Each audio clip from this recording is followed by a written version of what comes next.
We are recording. Thank you, everyone, and good morning, and welcome to the October 25th, 2023 California Broadband Council. I am Leanna Bailey Crimmins, Director, Department of Technology, and have the honor of chairing the California Broadband Council.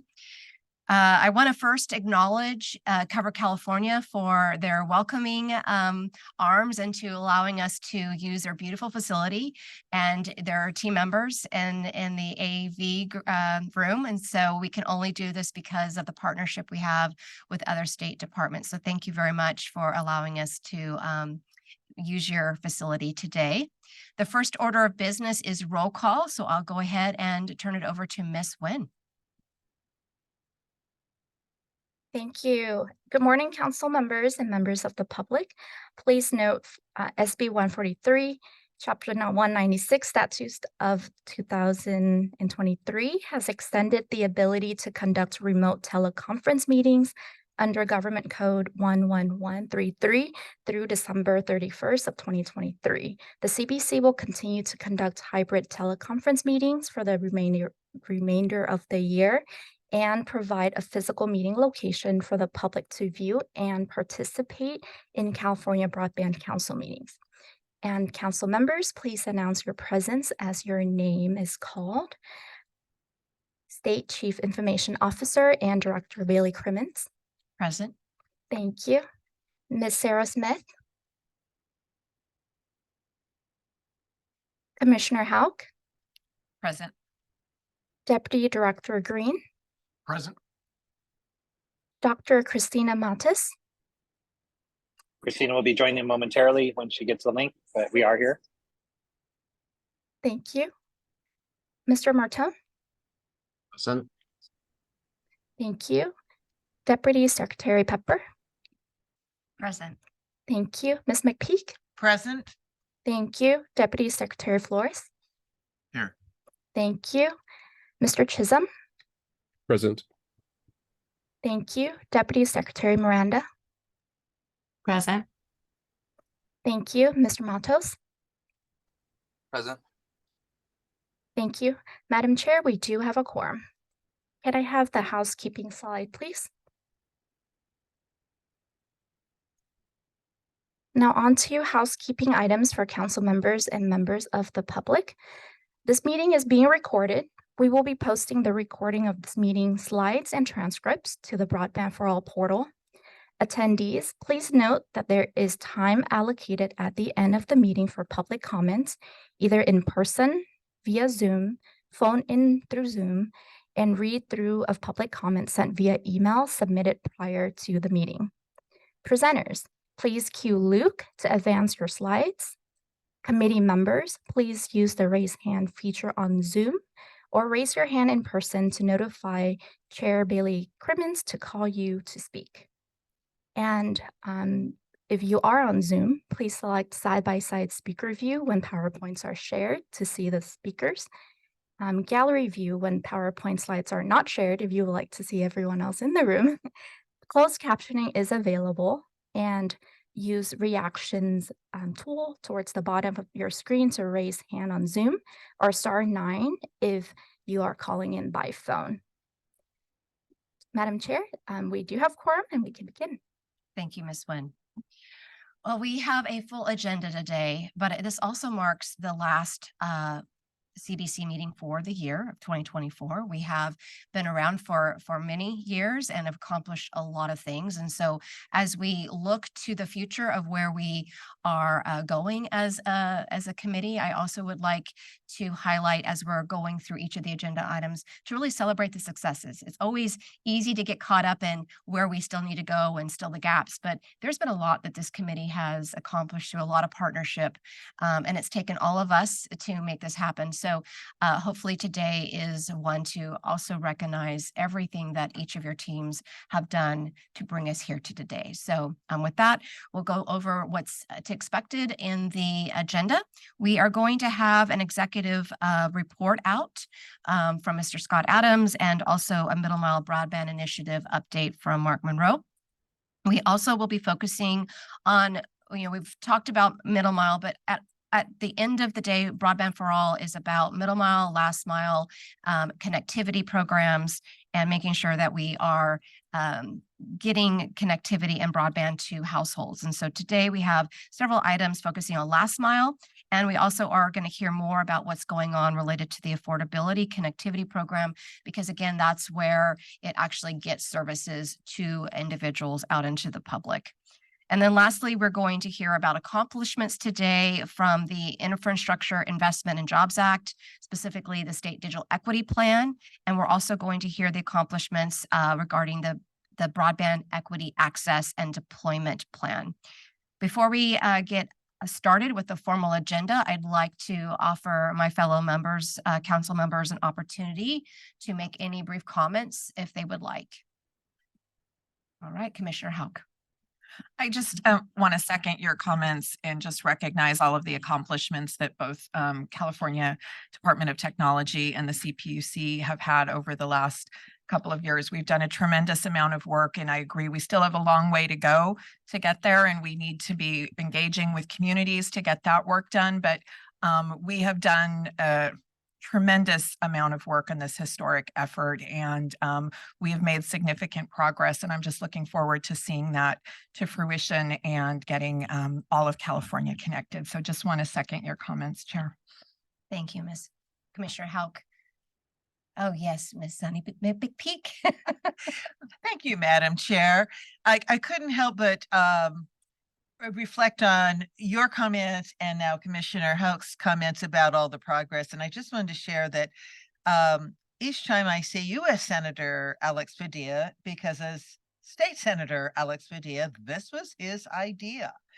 And I remember the call I got. He was really concerned that there be sufficient focus on broadband, getting people connected, as there was on the horizon a transition in the administration when governor was being termed out.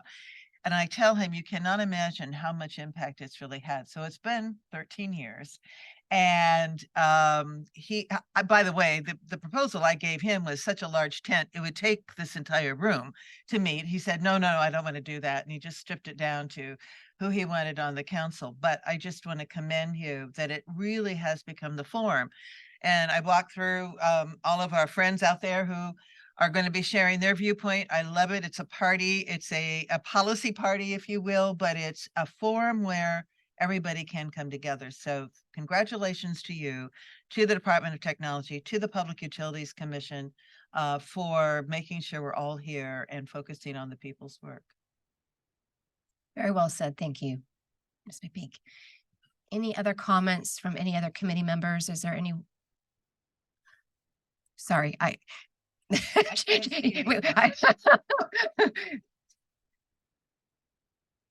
Just really quick, I also don't want to forget the Department of Transportation's work in coordinating with us. We wouldn't be able to get the fiber in the ground without the work that they've been doing as well. Absolutely. Yes. Thank you. Oh, Miss Sarah Smith.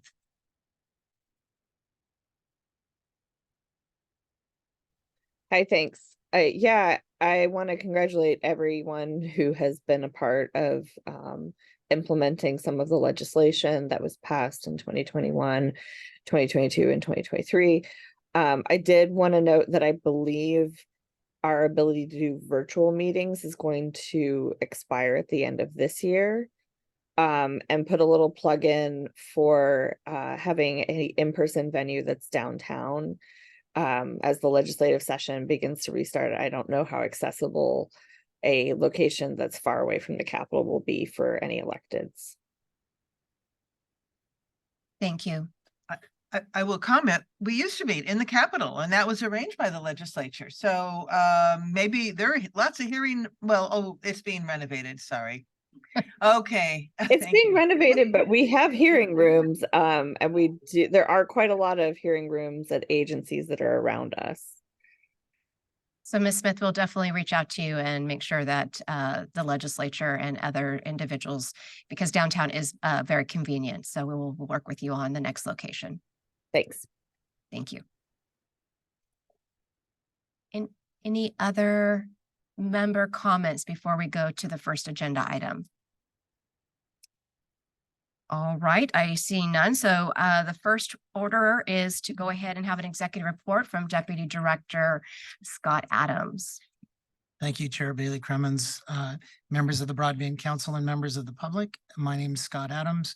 I'm the Deputy Director of the Office of Broadband and Digital Literacy, and it's my pleasure to be here today to provide a very brief executive report on the work of our office. For those who might be joining new and are not familiar, our office on behalf of the Department of Technology really supports the coordination and implementation of the Broadband for All program and the related initiatives that are all connected and interdependent to close the state's digital divide. And really, those efforts that focus on access and, deploying infrastructure and service, the efforts around affordability and making sure that California residents can afford service, and then adoption, which is the whole last component related to digital literacy and skills training, and technical support, et cetera. So if we could go to the next slide, please.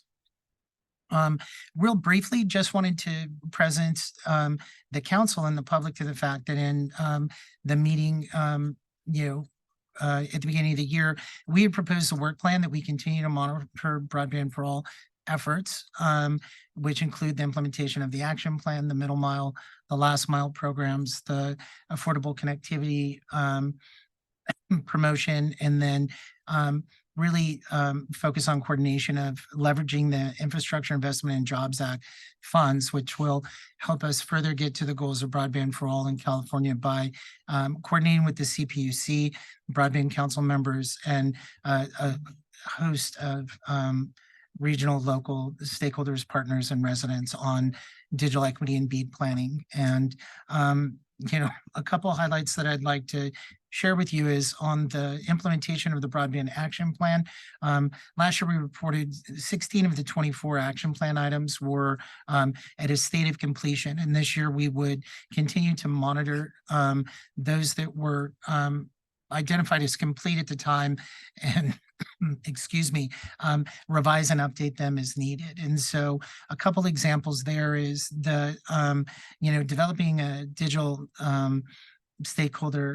digital inclusion stakeholder network. Over the last year, we've been able to grow the number of folks that we engage and communicate with and interact with on broadband to over 5,000. And we've created an email update communication that goes out to 85,000 people. So that's a significant progress in terms of who we engage with, who we interact with, and who we are communicating progress to on a regular basis.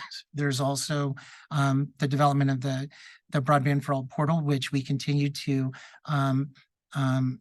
expand its purpose as being a central repository of information for all of the Broadband for All programs, and have continued to enhance that. You'll hear later on some of the updates on specific action items, but wanted to brief you on that. As far as adoption and ACP enrollment efforts go, Council Member McPeak is going to give a bigger update, but the work of this body and partners across the state have yielded significant responses and results on enrollments that are right now pretty much generating 20,000 plus enrollments to that program every single week. So looking forward to Ms. McPeak's update on digital equity and BEAD planning. I think we just really want to share, and we'll share later, but CDT and PUC work very closely to be as inclusive as we can, given the timing and the funding available. But we have implemented a process over the last year, virtual engagements, in-person engagements, other opportunities that, in-person engagements in every economic region in the state, and, collectively have been able to engage with over 50,000 residents of California. So I know I said I would be brief. I will stop there. I'm happy to answer any questions.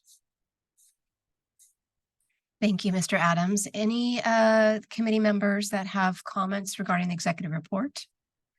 Ms. McPeak? I do. I just want to commend you, Madam Chair, as Department Director and Deputy Director Adams and your team for the focus and the diligence.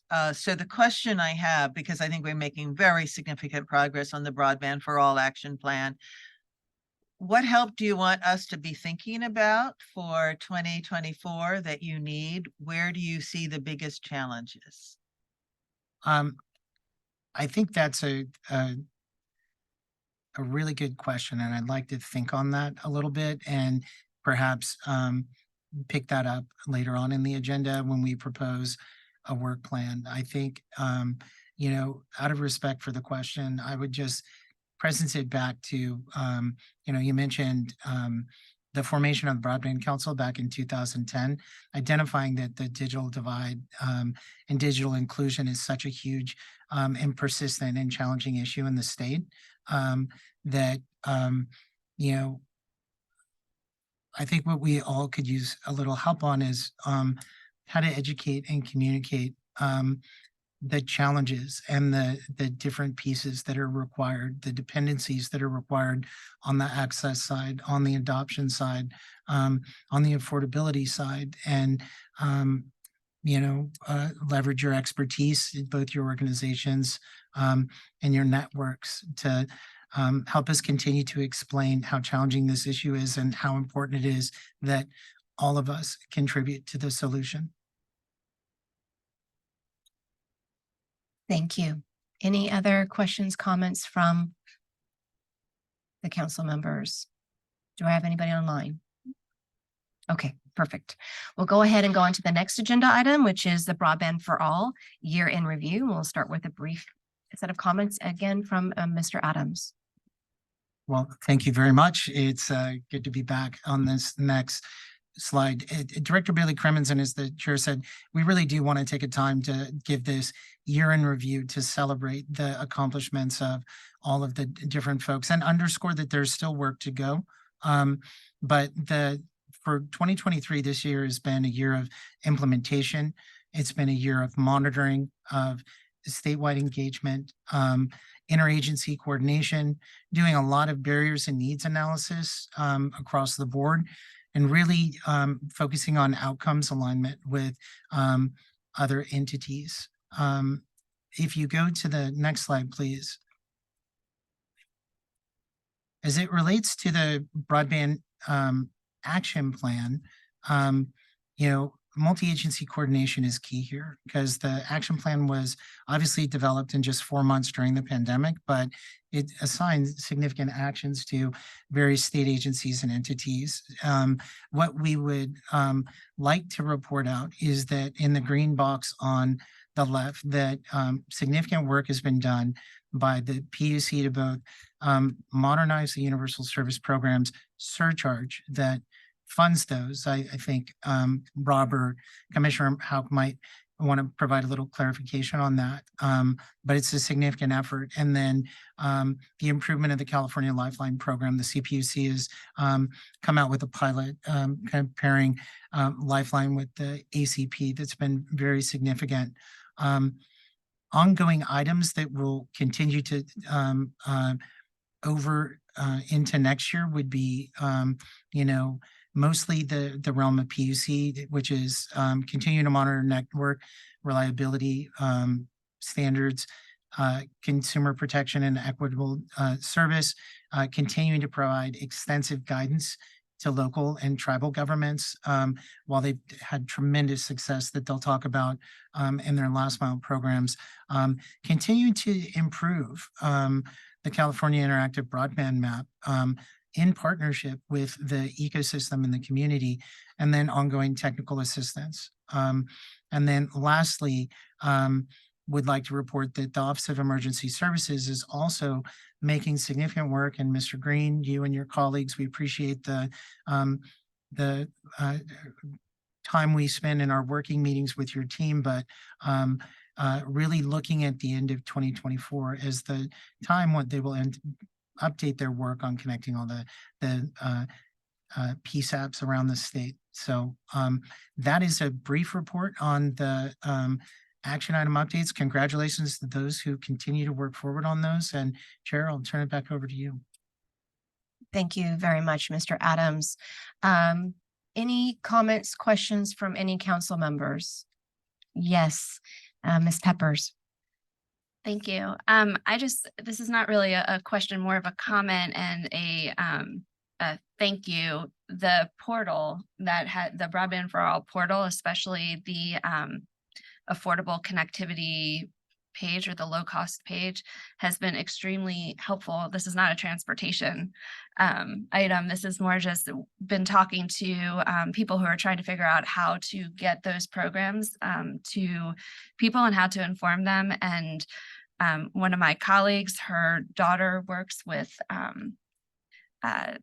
I want to say Volunteers for America, and she, now they use that page to help the people who come to them and their clients. And, just in kind of anecdotally, as I talk to people and they're looking for ways of how to access and identify what programs might be available for different people they're working with, that has been such a helpful tool. So I just want to say thank you. And really commend just the thought that has really gone into that portal. Thank you, Ms. Pepper. I really appreciate that. Any other comments or questions from any committee members?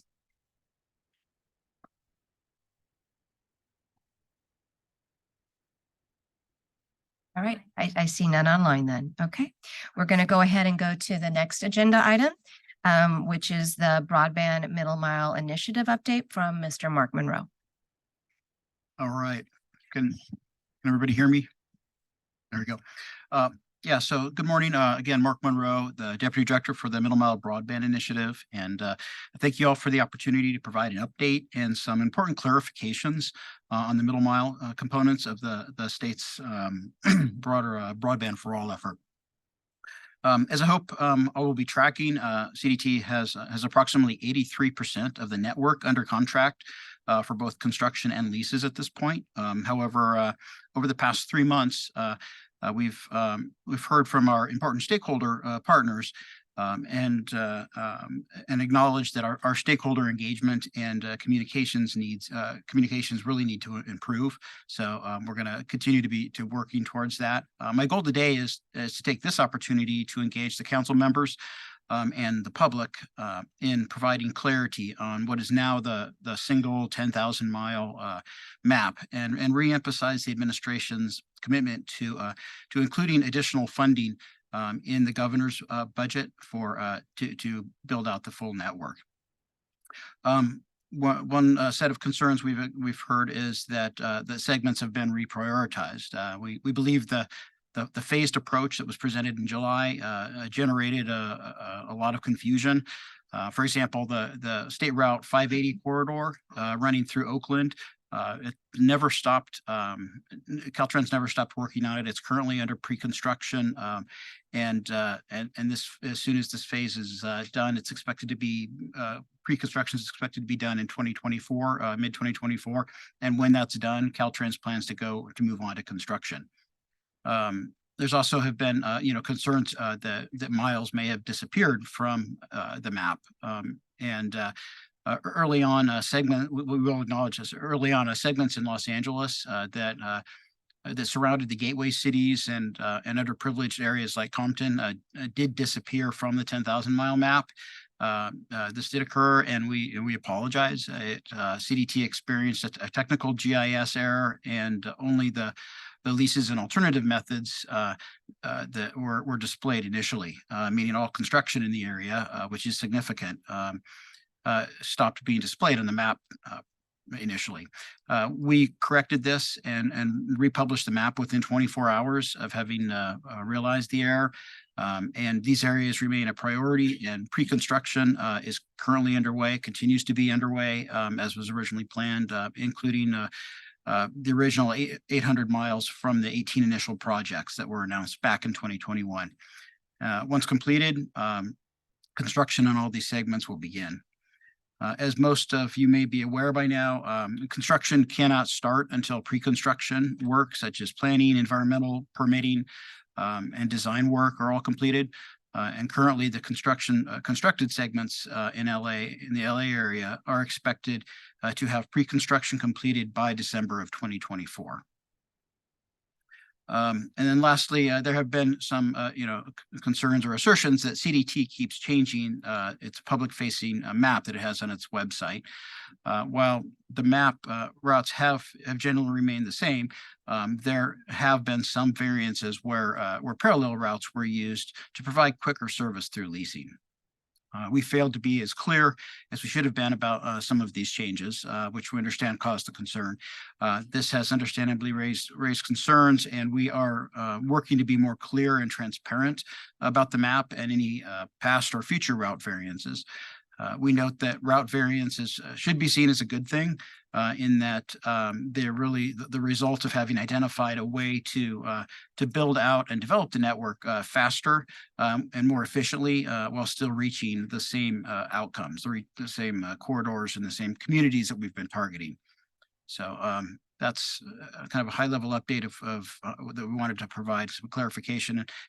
There's a map up on the screen here that we presented recently at the last quarterly MMAC meeting, and it shows how where the state's needs are in terms of unserved communities, and where and how that overlays and how the state's MMBI network is reaching all of those.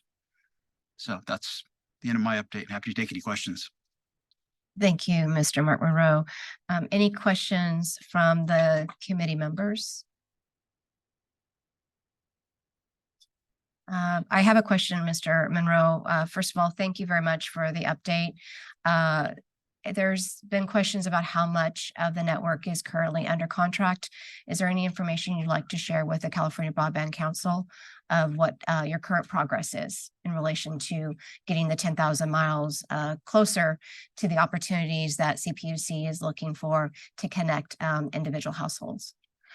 Yes, so well, thank you for that question. So 83% of the network is under contract right now, and that includes approximately 65 or more than 6,500 miles from leases and joint build arrangements and purchases that we have.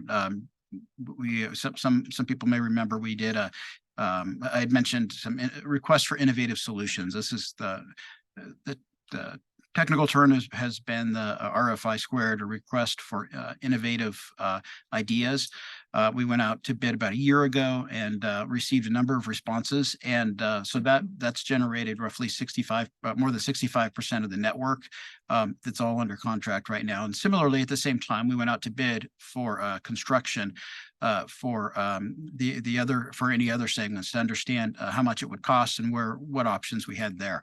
And so that makes up the difference there between the 65% and the 83% in terms of the amount that we have currently under contract through the construction contracts with Caltrans. Thank you, Mr. Monroe. Ms. McPeak. Thank you, Madam Chair. Mark, thank you very much for that report. 85% is a pretty good number from my perspective. Great performance. And a year ago, I remember sitting in a meeting like this and commending the department for doing the RFII and getting in those proposals, which provided a lot of innovation and opportunity.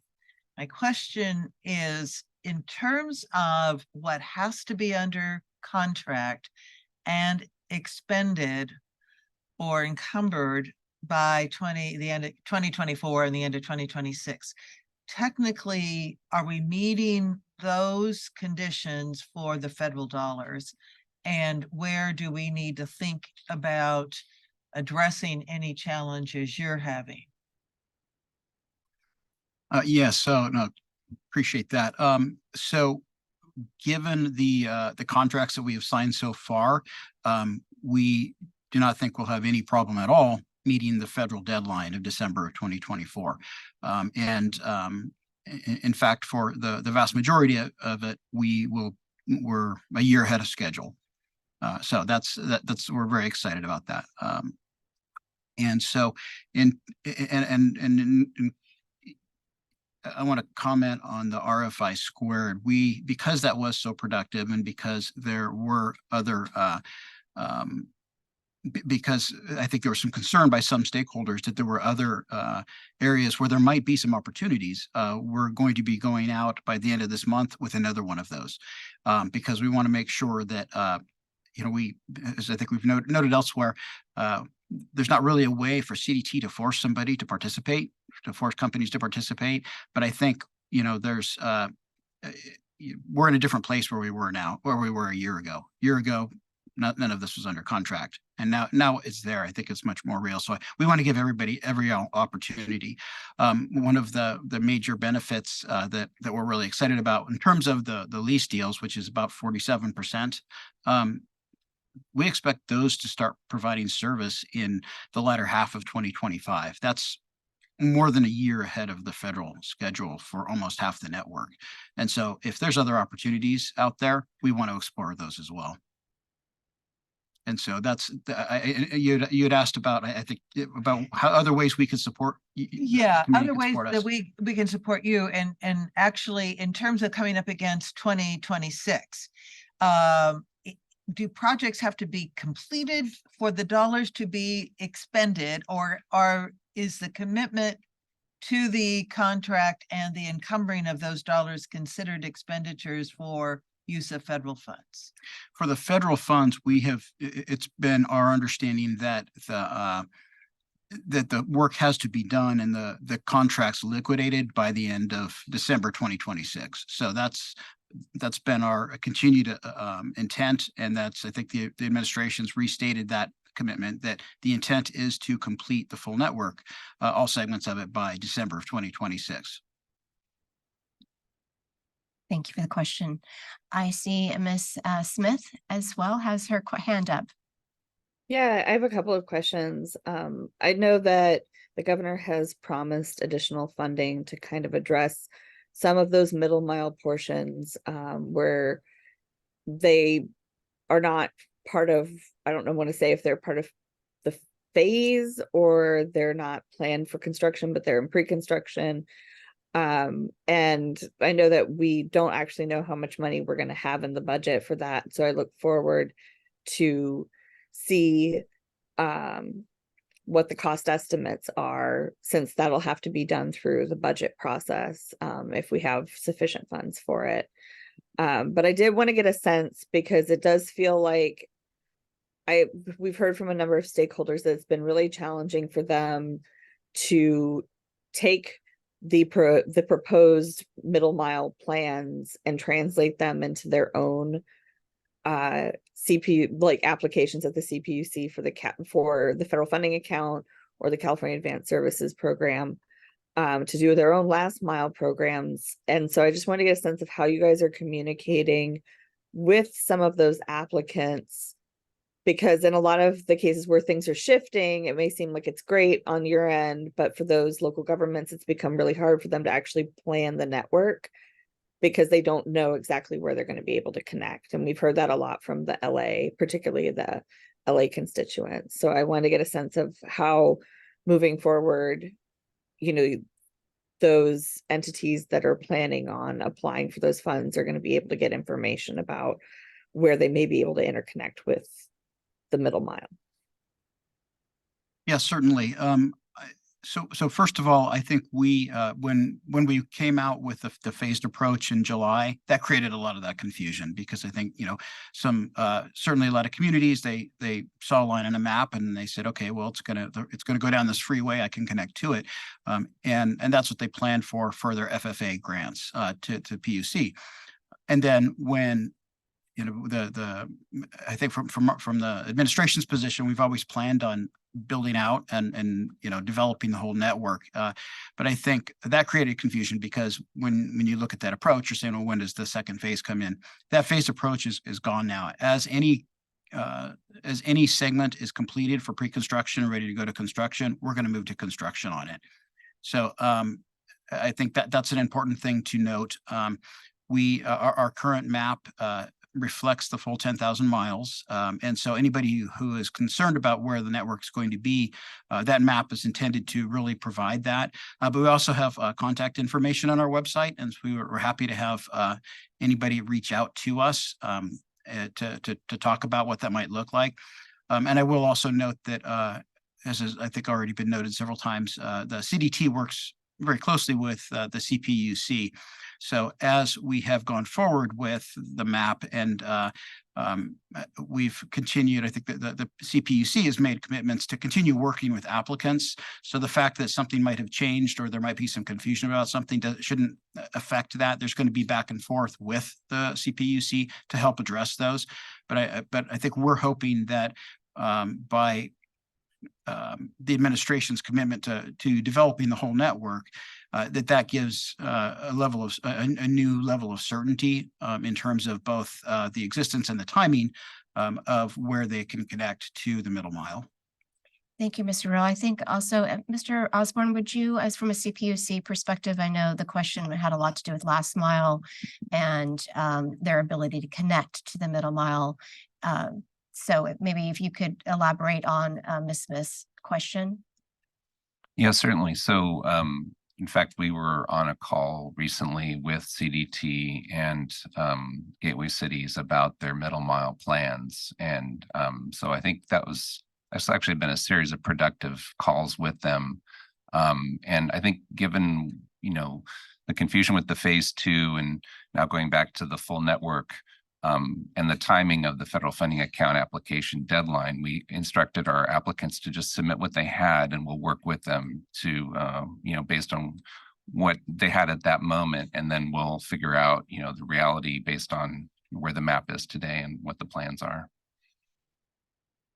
Thank you. Ms. Smith, do you have other comments or questions for the panel No, members? I did, however, I have gotten the understanding that particularly in the LA area, they're going, the ability to interconnect with the middle mile for some of those projects is heavily dependent on whether certain routes are going to be built because of the cost, and that a lot of that will depend on whether there's sufficient funding in the budget to actually do a new appropriation for middle mile. I just wanted to get a sense, is that correct? Is that not correct? Mr. Monroe, I know part of what you're also doing is an RFI squared here at the end of October. I think maybe actually Friday or next week early. And then you're also putting a call out to government entities to see if they want to partner, and some have shown interest in the LA area. So maybe you can elaborate more on that point. Yes, exactly. I think from our understanding is that every segment throughout LA is important. Every segment throughout the state is important, right? They're there because they're going to provide connectivity to an unserved community. And so, but in terms of, so as we've reached out, the RFI squared option, I think that is something that, there is some thought that there are, especially in denser urban areas, there is going to be existing infrastructure that maybe we could utilize. And so that's one route that we're trying to partner with some of the local stakeholders on, in terms of identifying and encouraging participation in the next round. And then in terms of, and this is I'm glad you asked this, because I think we want everybody to understand this. CDT is continuing to work with cities to look for alternatives for partnerships. And so, when you look at the map, the CDT and the state is not the only entity that needs to put something in the ground, and that is the most expensive part of the project. And so we've identified, I think, between at least 3 different local entities that we're working with right now for where we are combining some use of local infrastructure or local need in terms of like a joint construction process to achieve a savings and faster delivery for some of these. And so really anybody, again, this goes back to, reaching out to the CDT team. If there's an opportunity for that, or for concern, or, anything where an urban area has existing infrastructure, whether it's broadband or other utilities, reach out to us, and let's look for opportunities to where we can achieve some efficiencies and move quicker. Thank you very much, Mr. Monroe. Any other questions from any committee members? All right, we'll go to the next agenda item. Thank you very much, Mr. Monroe. The next item is from a Commissioner Houck on, or is it Robert or Rob? Okay. All right, for the last mile. Thank you, Chair. Again, I'm Darcy Houck. I'm one of 5 commissioners at the California Public Utilities Commission, and I'm pleased to be here today to provide an update on our last mile programs and related efforts. I do want to reiterate the comments earlier that as we've come out of the pandemic, we have done a tremendous amount of work in partnership with CDT, and I want to commend the staff at CDT and the California Public Utilities Commission for all of the work that they've done.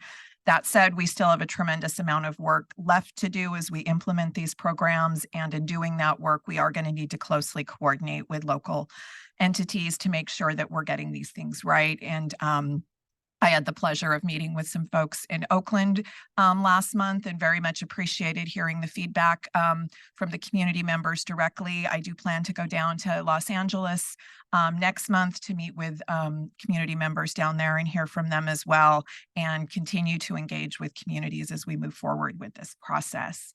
So with that, I'm going to provide our update for our last mile program. And so if you could go to the next slide, thank you. So this slide provides a snapshot of the suite of our last mile programs that we provide in our multi-year. Sorry, okay. Can you hear me now? Okay, great. So first is our local technical assistance program, which provided $50 million in technical assistance grants for local and tribal governments to use for foundational work necessary to launch or expand a network. This funding was really instrumental for local and tribal groups to help prepare some of the grants, such as the FFA funding. The program dedicated $45 million for non-tribal communities and $5 million was set aside for tribal nations. And as of June 30th of this year, the latter program was fully subscribed. The next program listed here is our Loan Loss Reserve Fund, which is a $750 million investment to enable local, tribal, and nonprofit entities to secure financing for broadband infrastructure. And the PUC recently released a proposed decision for public comment, setting forth the proposed rules and guidelines for the funds. And I'll be talking in more detail about this program on a later slide. The next program listed here is our federal funding account, which provides roughly $2 billion in grants to deliver reliable broadband and help close the digital divide in unserved communities. And the goal of this program is to provide direct connection to unserved locations and end users. And I will also be talking more about this in a later slide.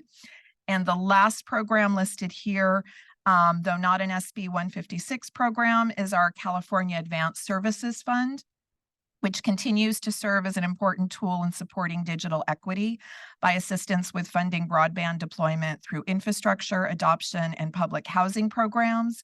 These programs further the goals for deploying broadband in tribal and unserved and underserved areas of the state. And so we administer the California Advanced Services Fund, which has a budget of $73 million for fiscal year 2023 to 2024. We do have authorization for, and Rob, correct me if it's $150 million to collect, and we are looking to get authorization to spend that for the next fiscal year and to increase the amount, which will help go a long way to further these programs. So with that, we can go to the next slide. So our last mile federal funding account, we're really happy to report that the first federal funding account cycle, which closed on September 29th, received 484 grant applications. That's an historic amount. The applications were received from every county in the state, with a total of more than $4.6 billion in requests to fund last mile broadband infrastructure projects to connect unserved Californians, which really goes to show the dire need that we have to expand broadband to these unserved communities. This is unprecedented. the amount of interest in a CPUC grant program, and again demonstrates the opportunity that this program provides to catalyze new high-speed broadband infrastructure across the state. This program will fund locations that lack a reliable wireline connection capable of 25 megabits download and 3 megabits upload. Additionally, federal funding account projects must provide speeds up to 100 megabits download and upload. We received applications from all entities that were eligible for funding, and these entities include facility-based broadband providers, local government agencies, electric utilities, nonprofit organizations, entities with a certificate of public convenience and necessity in telecommunications, cooperatives, California tribes, including wholly owned tribal corporations and nonprofit organizations. Applications proposing to connect back to the state's middle mile network are required to consult with the California Department of Technology to ensure projects are in alignment. There's also a point allocation within the scoring rubric for connection to the state middle mile. Regarding next steps, interested parties can file objections via the PUC's broadband grant portal. The objection period is 28 days and goes through November 20th at 5 p.m. It closes. Applicants will again have 28 days to then respond to any objection via the broadband grant portal. And during the objection and response period, the broadband grant portal will send a notice to the proceeding distribution list with the list of objections and responses submitted that day so that folks on the list are notified. So again, historic interest in this program, and we are looking forward to moving forward with this first tranche in the FFA program. Please go to the next slide. This is slide talks about our loan loss reserve program that I mentioned earlier. The PUC was tasked with designing and administering a loan loss reserve program of $750 million for local tribal governments and nonprofit entities. The program will assist governments and nonprofit entities to finance the build out of their own last mile broadband infrastructure, and the PUC is designing this program through its CASF proceeding, and we issued a proposed decision to establish the funding rules and guidelines on September 28th.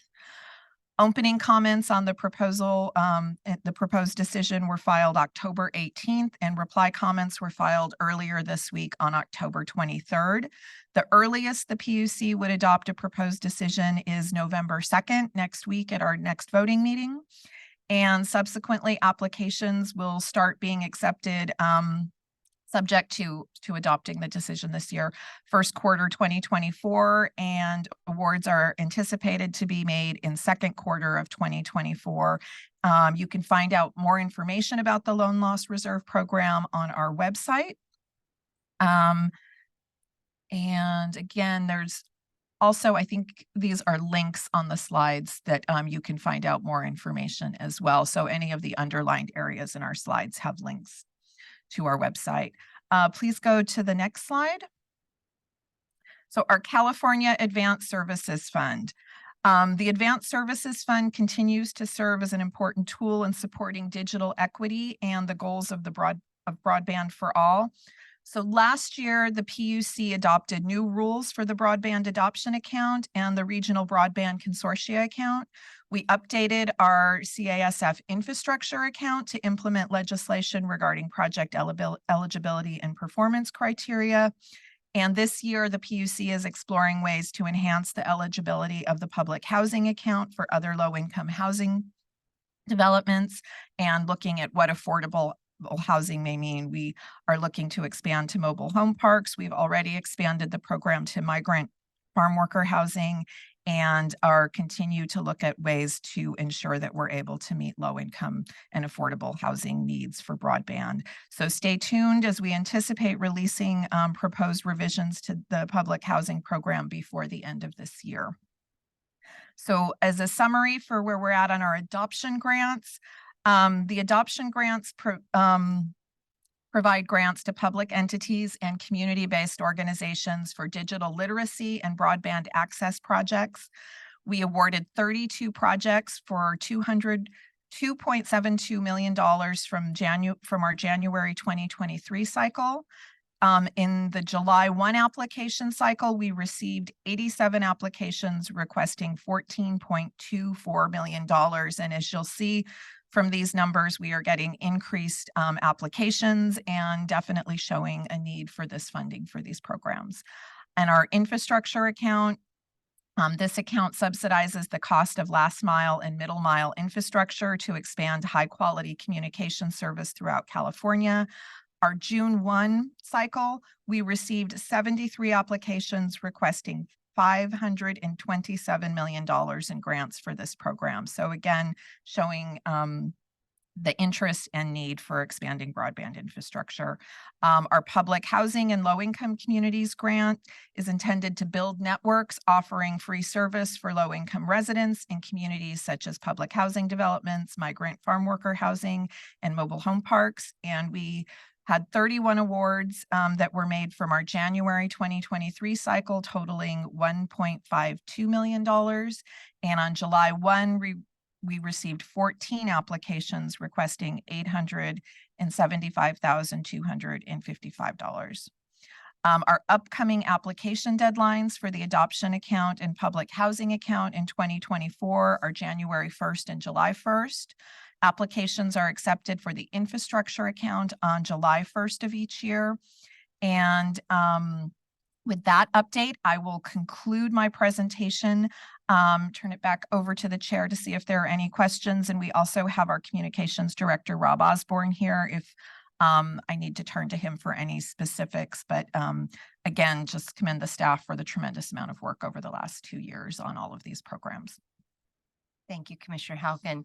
Also, thank you for the impact that your programs are making in areas that are most needed. When you talk about the grants and all it not only does it show that you're making progress, but also shows the demand in the public that really need these services. So thank you for your partnership and everything that you guys are doing over there.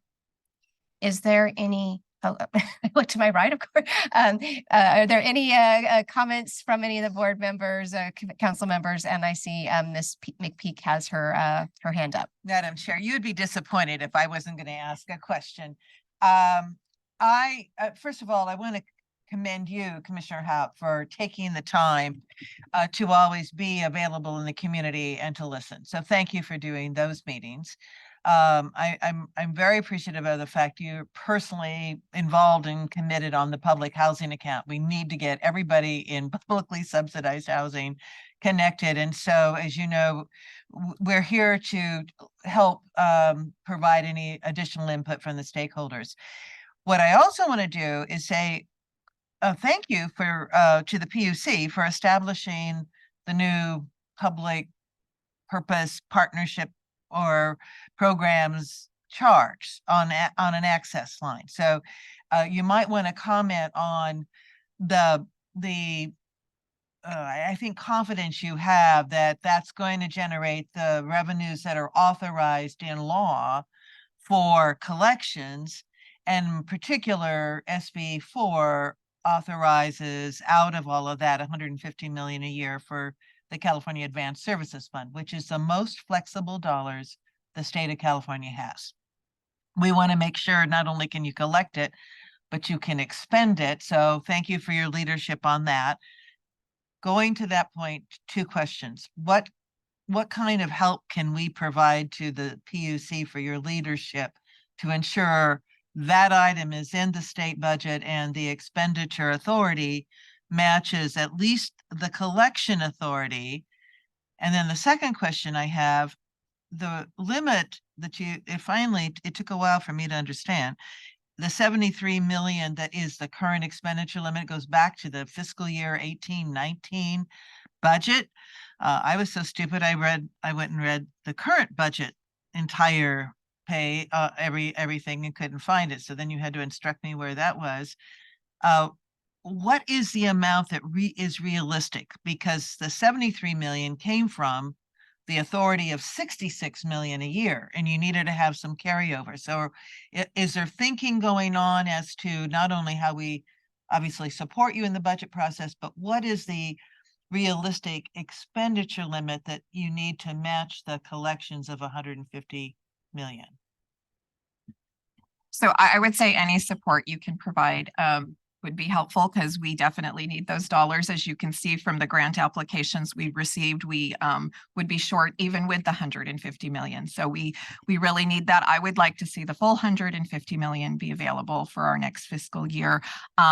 I know our staff and Rob in particular are working closely on it, so he may be in a better position to provide any more specifics on how to assist us. But I know we are looking and working closely with the administration and our Office of Government Affairs to look at getting the authorization to spend that full 150 million.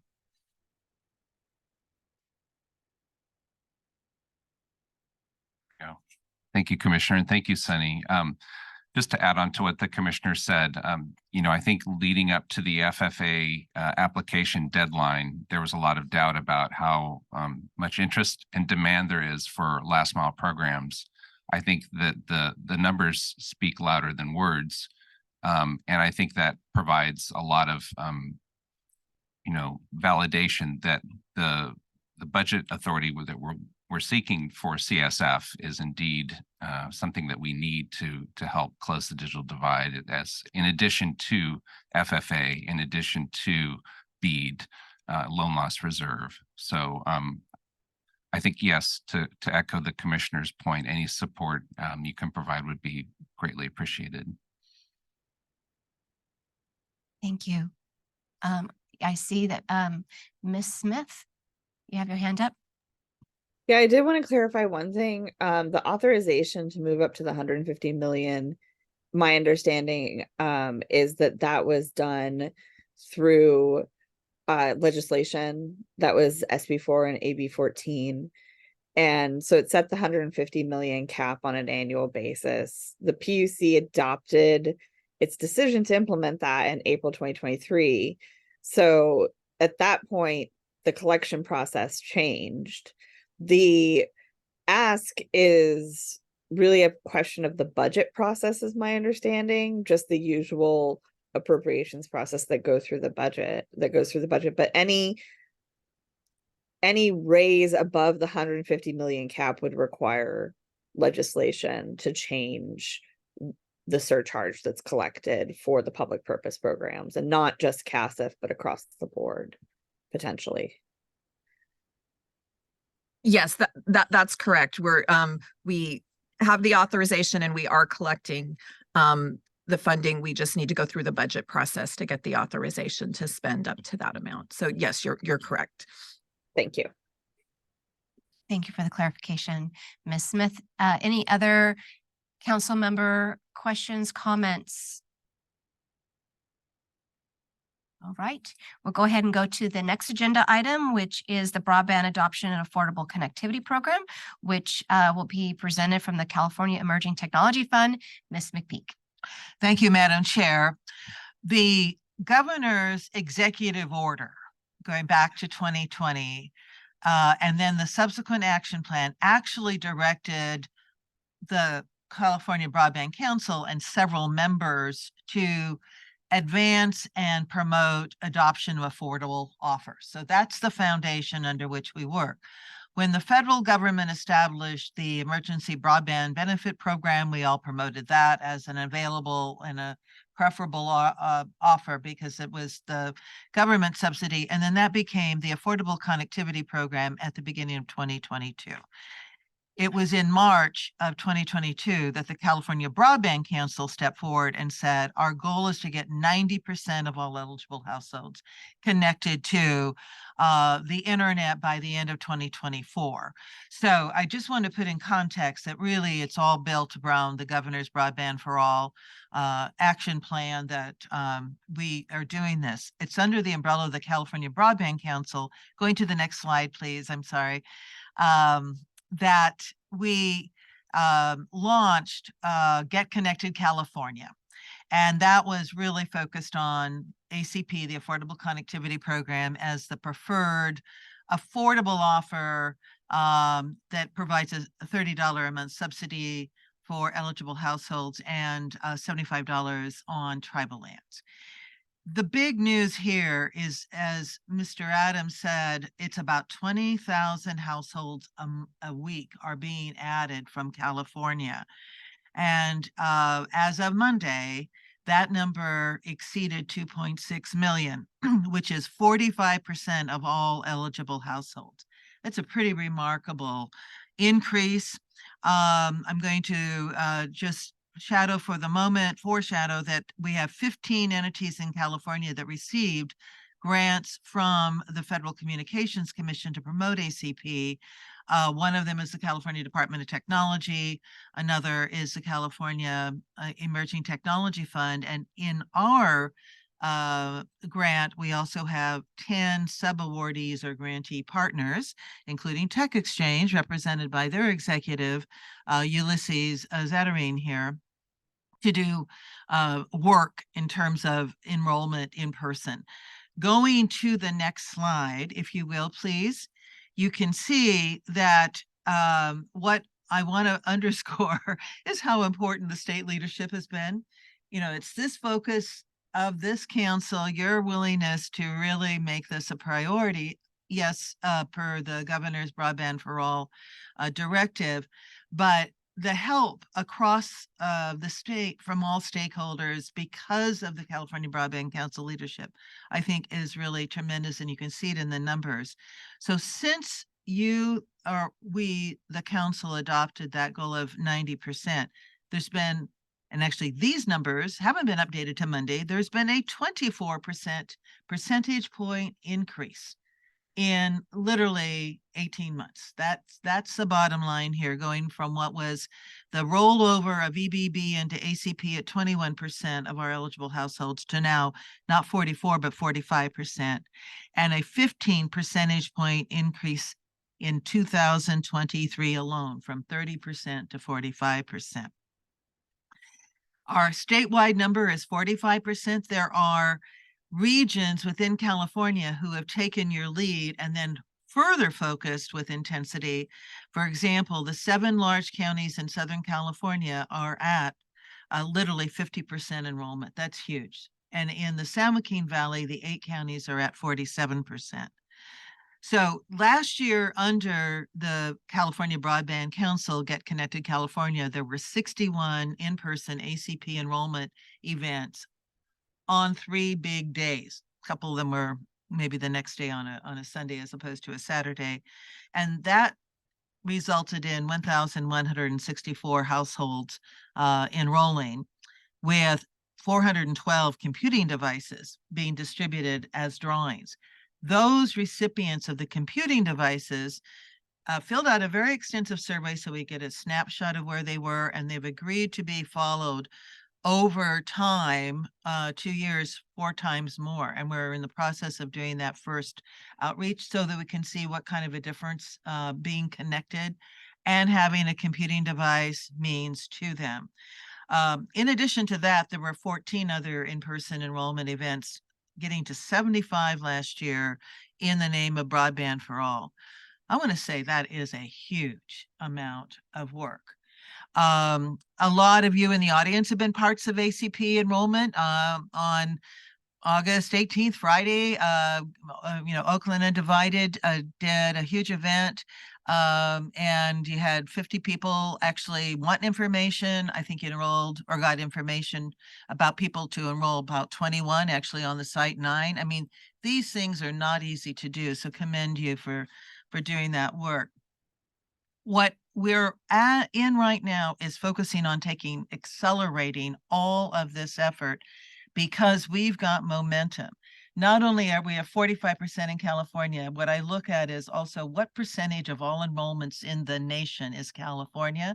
And we crossed over about 2 months ago to being 12% with a steady uptake. So we are 13% of the population of the entire country, and 15% of all low-income people live in California. So we are shooting for that No kidding. Yes, it's sobering. We have more poor people by numbers and percentage than any other state, and that's what we have to keep focusing on. So that upward trend to get over 12, and it's just continuing over 12% and climbing to 13 now is really where we want to go.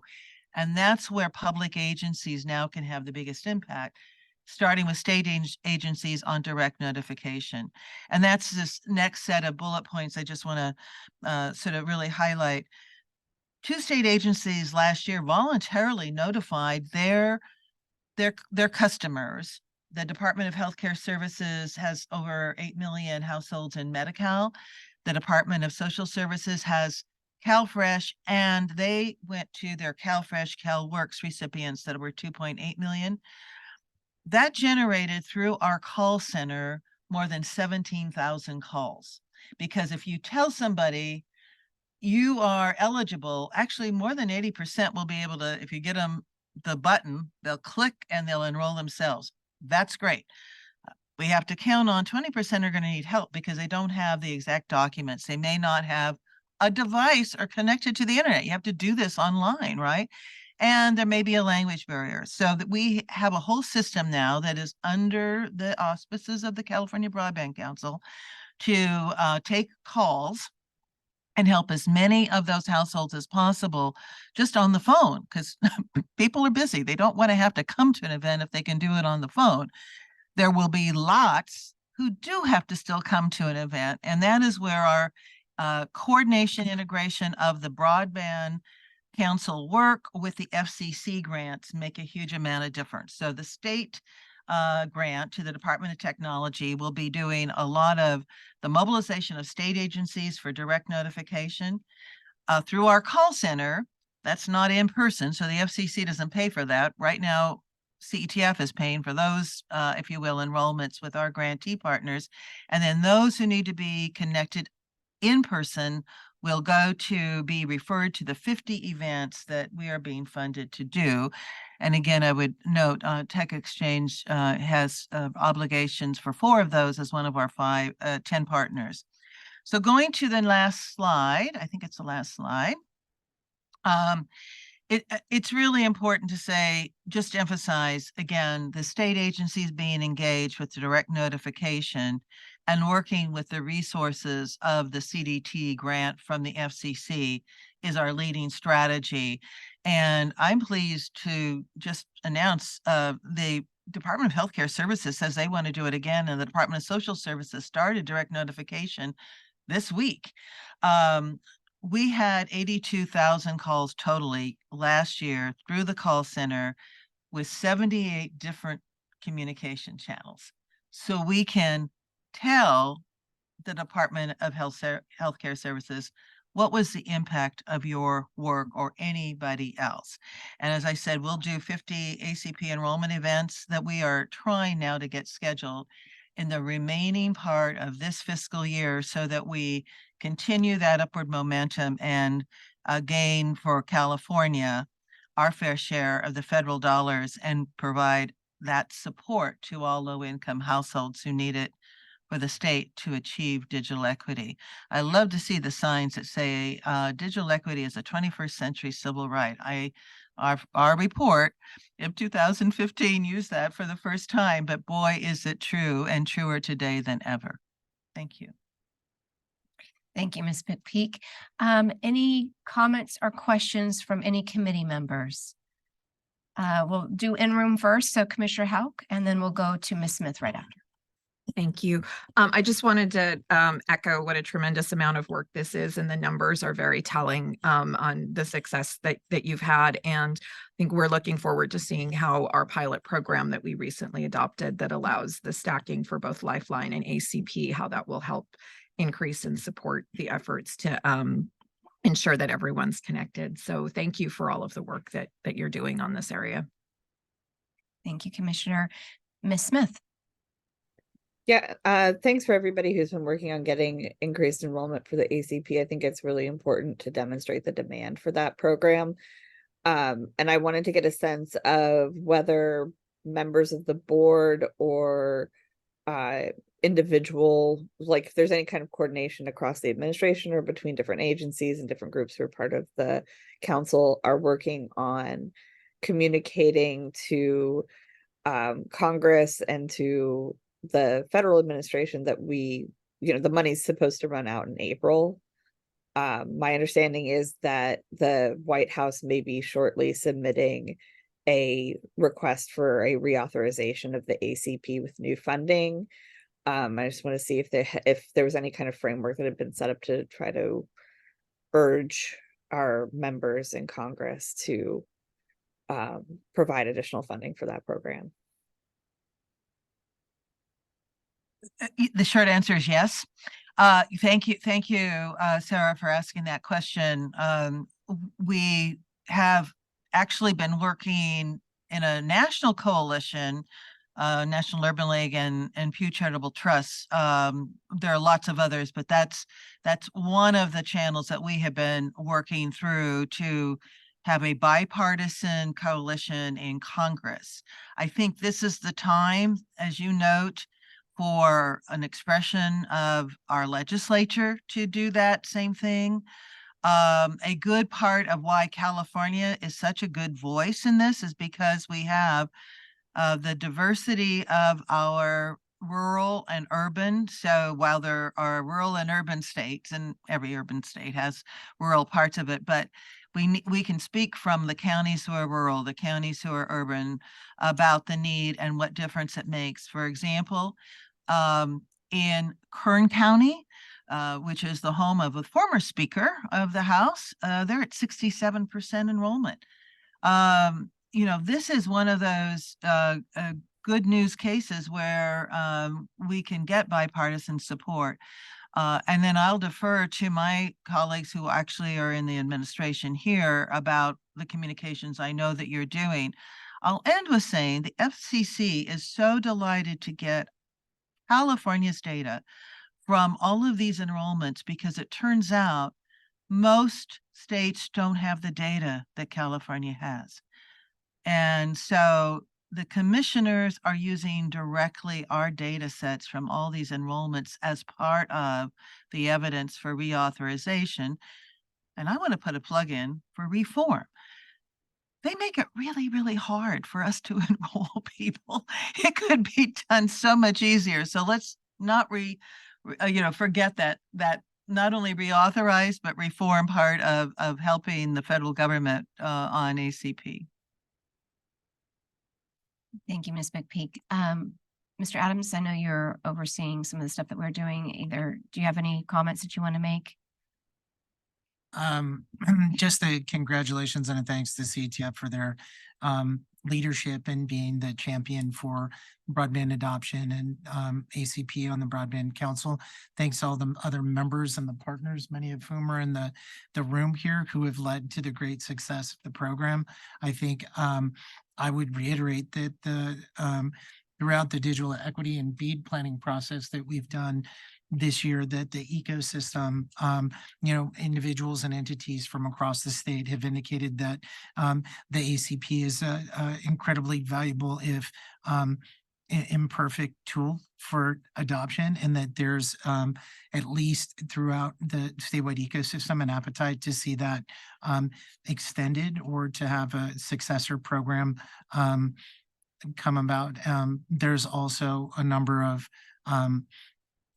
other recommendations that folks have made about improving the enrollment process, et cetera. And a lot of that will be summarized and noted in the upcoming digital equity plan. Thank you. And Commissioner Houck.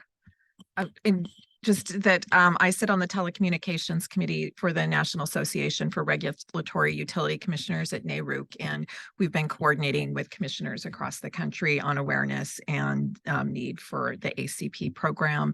And then Rob, I don't know if, not to put you on the spot, but I don't know if you had any other information in response to anything that CPUC at the staff level are looking at for expansion and continuation of the ACP. Yeah, so certainly, the ACP, I think what's great about it is that it can be used for any provider that wants to offer that program. We, through a decision earlier this year, implemented a pilot allowing ACP to be combined with California Lifeline. And so with that pilot, we are allowing the California Lifeline subsidy to be added on top of the ACP subsidy, and that of course is included with the federal Lifeline subsidy. So it's a significant amount of money. And so the reason we're doing a pilot is we are requiring a certain minimum speed and minimum data allowance for that program. To me, that's sort of where I'd like to see things going in the future, in terms of having sort of minimum standards available to customers who are getting this program. They should be able to expect a certain minimum level of service as well. Thank you. Any other questions or comments from any council members? Not online, and I see none in the room. So we are going to go to the next agenda item, which is regarding the National Telecommunications and Information Administration, basically IIJA. I know we don't like acronyms, but it is an update from both Deputy Director Adams, who will talk about the Digital Equity Program, and then he'll transition to Robert Osborne, the Director of California Public Utilities Commission and Communications, to provide an update on what's going on with the BEAD program. So Mr. Adams, if you would kick us off. Thank you, Chair Bailey Cremens. And as we said before, Broadband for All includes a number of different programs and initiatives. And part of what we've done over the last year is take the guidance from the Broadband Action Plan to try to bring back as much federal dollars as possible to support Broadband for All. As we reported at numerous meetings, the Digital Equity Act and the BEAD program represent prime opportunities for that. So I'm going to give a brief update on the status of the digital equity planning process, or actually the plan that we expect to post for public comment sometime in the coming weeks. There was a result of the massive engagement with Public Utilities Commission, members of the council, and obviously members of the ecosystem, many of whom I see here today. So next slide, please.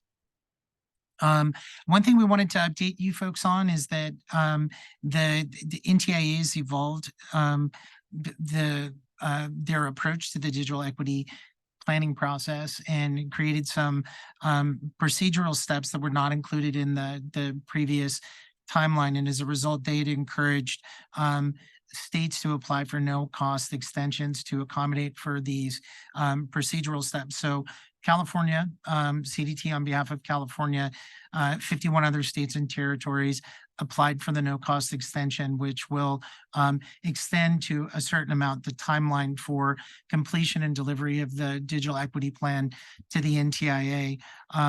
One thing we want to note about that extension is that in addition to increasing the time for the plan, that CDT and the state of California will extend the public comment period on the digital equity plan to 45 days, which was important. I know Director Bailey Cremens and folks within the administration wanted to give all of our stakeholders and partners an opportunity to comment on the plan that reflects the work that we've all done together.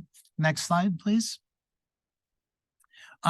Just real quick, want to give a reminder or an update of what folks should be looking for when the plan is posted. This graphic here visualizes on the left-hand side the key things that the NTIA is going to want to see in the state's digital equity plan. So a section on vision, goals, and objectives, a section on measurable objectives that the NTIA has given states a goal to really work towards, a section on process and engagement, on stakeholder and asset inventory, a needs assessment, an analysis of what we've learned about barriers for covered populations through the engagement process, and then a section on implementation strategies and key activities. And so that's what the plan is going to contain for folks who are going to be looking at it and providing public comment. A reminder that we wanted to have for folks is that the graphic here, the items in the orange section on the right are what are the potential uses of capacity grant dollars that we will get as a state to implement the plan. So different BEAD has a certain bucket of funding, and Digital Equity Act has capacity grants that will come that are separate of BEAD, and even competitive grants. Next slide, please. Something to remind folks here is that we tried to develop a cross-cutting process that incorporates many opportunities for residents and partners and stakeholders to contribute. So the foundation of the Digital Equity Plan is really leveraging the qualitative and quantitative data and really specific measurable objectives that were informed by the process. And so that process, just as a reminder, included and sort of an all of government statewide planning group that took the Broadband Council member entities and expanded it to 22. The 6 outcome area working groups where we conducted 4 meetings each for 24 meetings with a number of subject matter experts. The digital equity surveys for both residents and organizations, the regional and local planning workshops, and the statewide public engagement. And all of that, as we've said before, gave us, some significant information, essentially over 50,000 engagements and touch points with residents from California. Next slide, please. A reminder here, the statewide digital equity survey or the telephone survey we did in partnership with CETF and with USC Annenberg, the largest of its kind in the state, random digit dialing that really tried to go further and oversample rural populations that are often not counted for, and worked with the Department of Rehabilitation to expand that list to include disabled folks so we could get more granular data. Next slide, please. This is, let's just skip to the online survey. We developed an online survey and mobile phone friendly as a complement to the phone survey in an attempt to really get more granular and get more information from the covered populations, self-identified members of covered populations themselves. So when we last reported to you in July, the survey was still open. We had about 43,413 responses, about 40,000 valid responses. Now we come to you when we close the survey, we got a little more responses than the total reach. The valid responses, you'll see that the number's gone down, but that's been after a rigorous, sort of a data review and cleaning and verification what we received, but that's a tremendous amount. The visual on the right-hand side just is an example of how much care we took to make this be an accessible survey, translated into 14 different languages. Next slide, please. This is a visual of the response we got thanks to support from the ecosystem here. Aging Individuals, California AARP was an amazing partner. Rural Households, RCRC and their folks, just so much response back. Next slide, please. The digital equity ecosystem mapping tool was developed because we need to hear from residents, but also wanted to hear from organizations that are actually doing the work of digital equity and digital inclusion or plan to. So in building out our asset inventory, this tool enabled us to get information from more than 460 organizations. I'm not going to read all the spreads, but it was anchor institutions, government and public organizations, and private sector and NGOs.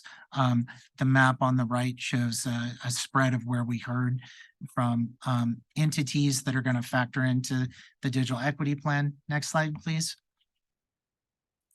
We wanted to share with folks that the implementation strategy and key activities that you'll see will fall along these 7 themes. These are not limited. These are just for the sake of space on this slide and to have folks understand that these are the themes that we heard back from the regional workshops and the working groups that folks thought would be the strategies and activities that could help foster digital equity. Next slide, please. So a little update on the public comment process itself. When we post the draft digital equity plan, we will post it on the Broadband for All portal. We've developed an online form where individuals and entities will be able to comment directly on sections. The Department of Technology will acknowledge receipt of those public comments. We will consider all public comments and revise the plan as appropriate. And then as a summary of the process, we will include a catalog of the integration of all input in our responses into our final plan that we delivered to the NTIA. Next slide, please. This here is an adjusted timeline here of the next steps that you can expect. So public comment period in the fourth quarter, integration of public comments into the digital equity plan, kind of spilling over into the first quarter of next year, the NTIA curing process, the final digital equity plan, and then knowing that so many folks are placing their own regional and local plans, wanted to say that probably expect the capacity grant notice of funding opportunity come out in the second quarter of 2024 and competitive grants in Q3 of 2024. So that, I believe, is my update, and I'd be happy to answer any questions. Thank you, Mr. Adams. I want to ask any council members if you have any questions before we go to Mr. Osborne to talk about his updates. I would like to also acknowledge Senator Bradford. He is online. He has been a champion for digital equity and has been working closely with all of us, and obviously works closely through his chief of staff. And so I just want to acknowledge him. Senator, if you have any comments or questions, I know you're not listed as a panel member, but our team members are watching online. If you have any questions, comments, we want to make sure you have that opportunity. You could just raise your hand in that feature, and we make sure that you have that opportunity. And then the team will let me know if they hear from you. If not, we know in spirit you are constantly championing for all California and making sure that we are accountable to the mission of the goals of Broadband for All. Any council member questions before we go for Mr. Adams, before we go to the next item?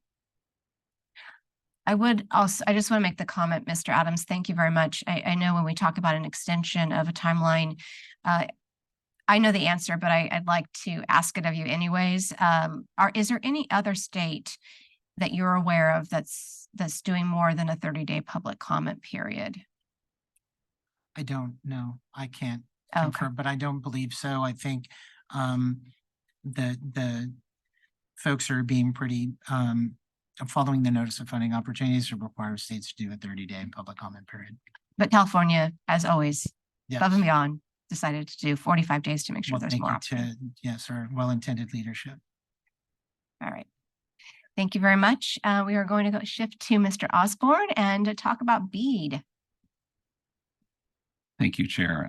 My name is Robert Osborne, Director of the Communications Division at the Public Utilities Commission.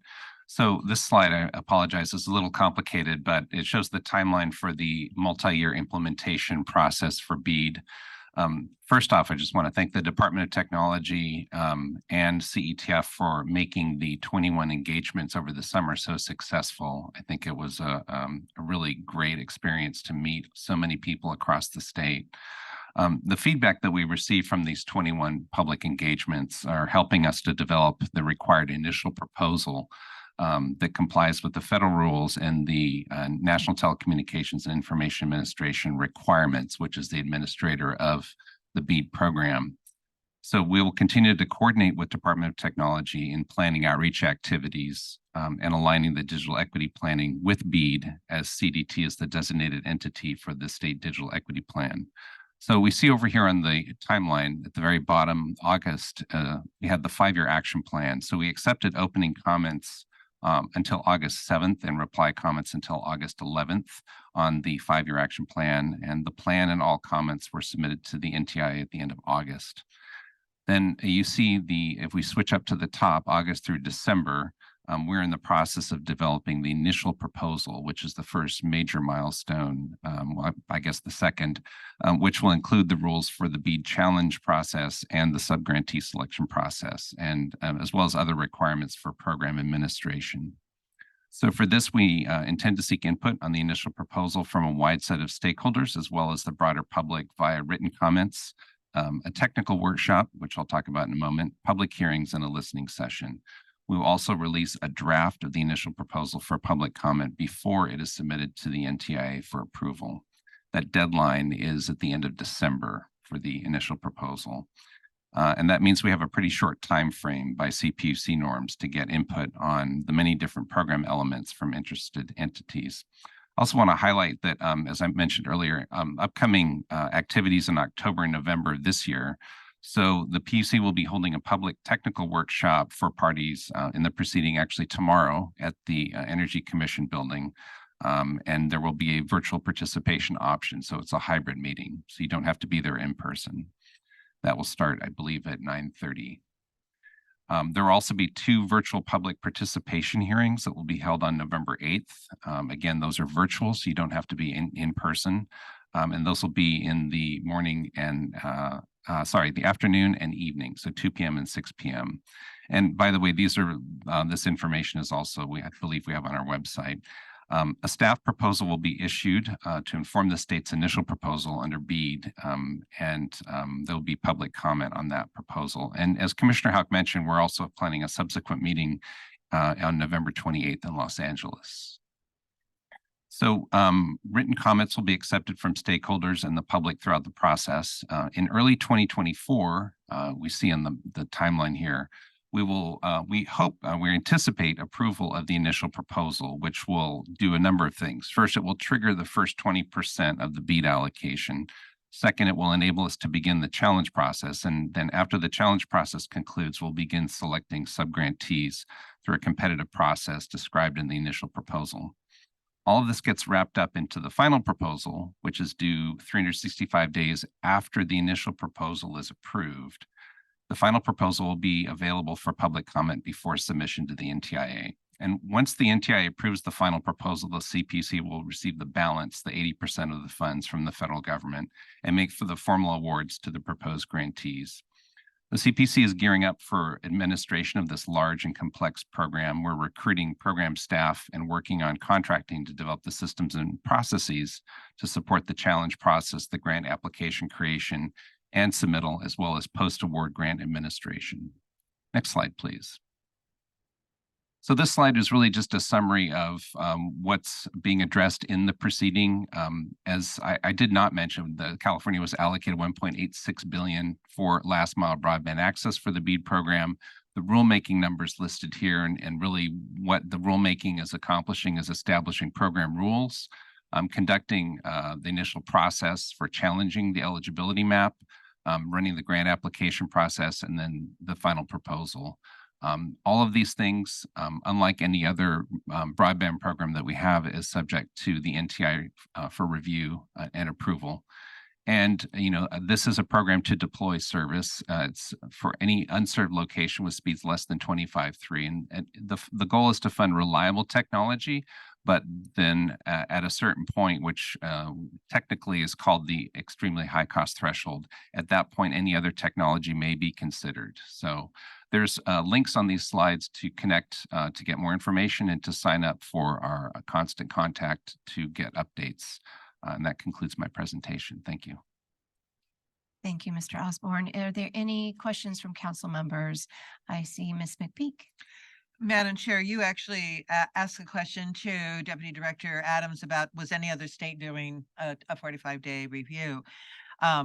Your answer was you weren't aware of any. I think what I really wanted to say, and I think it's great to follow Rob on this, is that I'm not aware of any other state, period, doing the extensive outreach and engagement and involvement of so many different stakeholders in so many different ways in order to try to get input. It is still hard. I mean, California is a really big state, right? It took, we reached out to 60,000 people to have 2,192 people in those 20 workshops. It's just an extensive effort that was made. What is also extraordinary, I know this to be true, is that it was all of you who actually were there. It was state officials who made the effort. And so I just want to commend you. I know that I'm looking at the three gentlemen who briefed Lori, Deputy Secretary Pepper. I don't mean to be so informal, but I'm older than all of you, so I can be. And you briefed the Caltrans and ISP stakeholders, I think September 7th. And what you said, Director Osborne, was you have to braid together all of these resources, all these sources of money that have all the different requirements and conditions. And so anyway, I wanted to commend all of you, because California has done a better job in my understanding of what's gone on in 51 actually, operations on BEAD and digital equity plans. And it was the state officials themselves who were on site. And then here's my plug. With all of these different strands of dollars from the federal government, the California Advanced Services Fund is our flexible dollars to get the most out of the federal funds. So keep that in mind. Thank you, Ms. McPeak. Commissioner Houck. Yeah, and I echo Ms. McPeak's statements, and also just want to highlight a couple of things.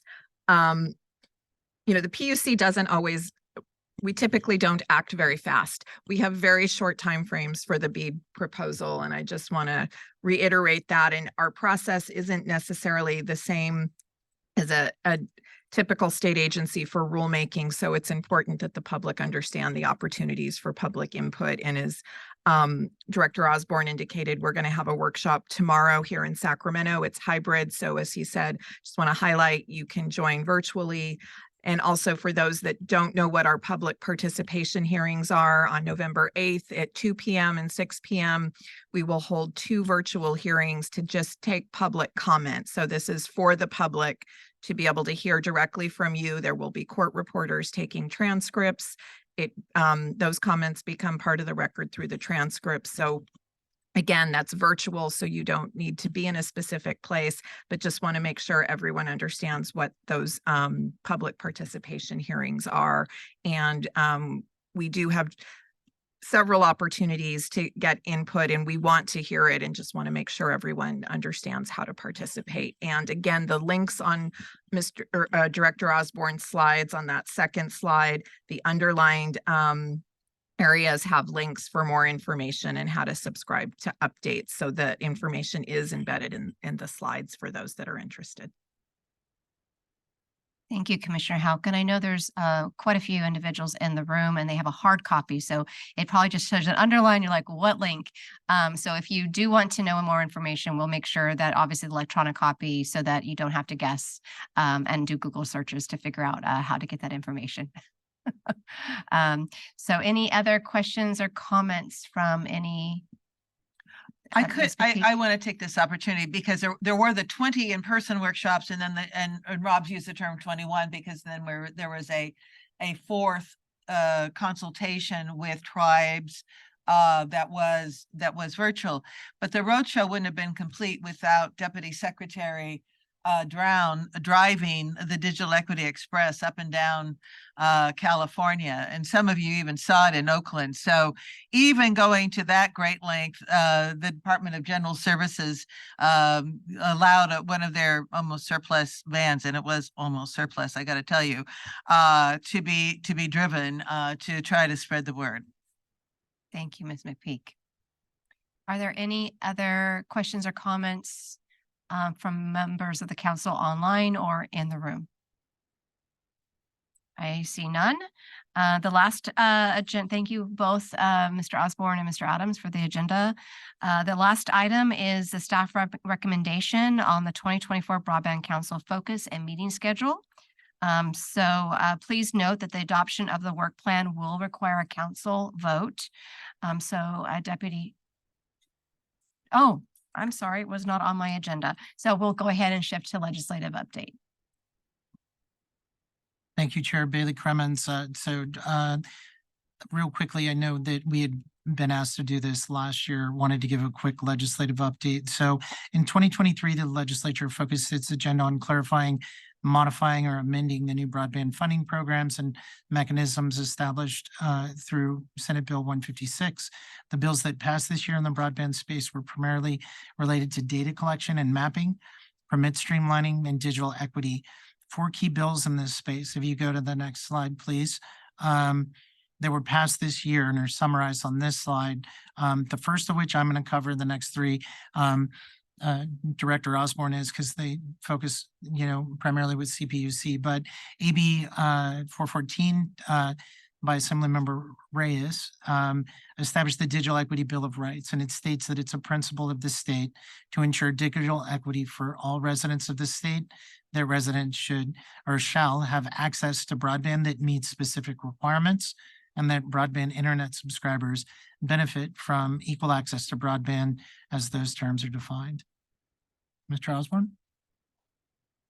Thank you. And so switching over to mapping, AB 286, which was from Assemblymember Wood, addresses broadband infrastructure mapping. It requires the CPUC to update its statewide interactive broadband map with new features to receive address-level public feedback data, verified speed tests, and other information to validate the accuracy of the self-reported data before accepting it as evidence in a CPUC proceeding, and to display both the self-reported and internet service provider reported data availability at the address level. And one additional thing is pricing information, which is, I think, very important.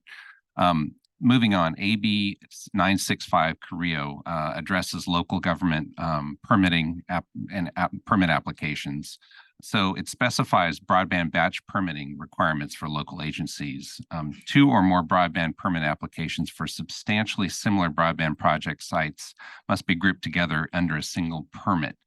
Local agencies can set reasonable time limits and reasonable limits on the number of projects included in a batch permit and charge fees. And then finally, SB 387, DOD, which addresses sale or lease broadband development, and authorizes the Department of General Services to enter into a lease with internet service providers at an amount less than fair market. And that's important because up until now, they've been required to enter leases at fair market value, so less than fair market, in support of broadband infrastructure deployment to connect unserved or underserved locations.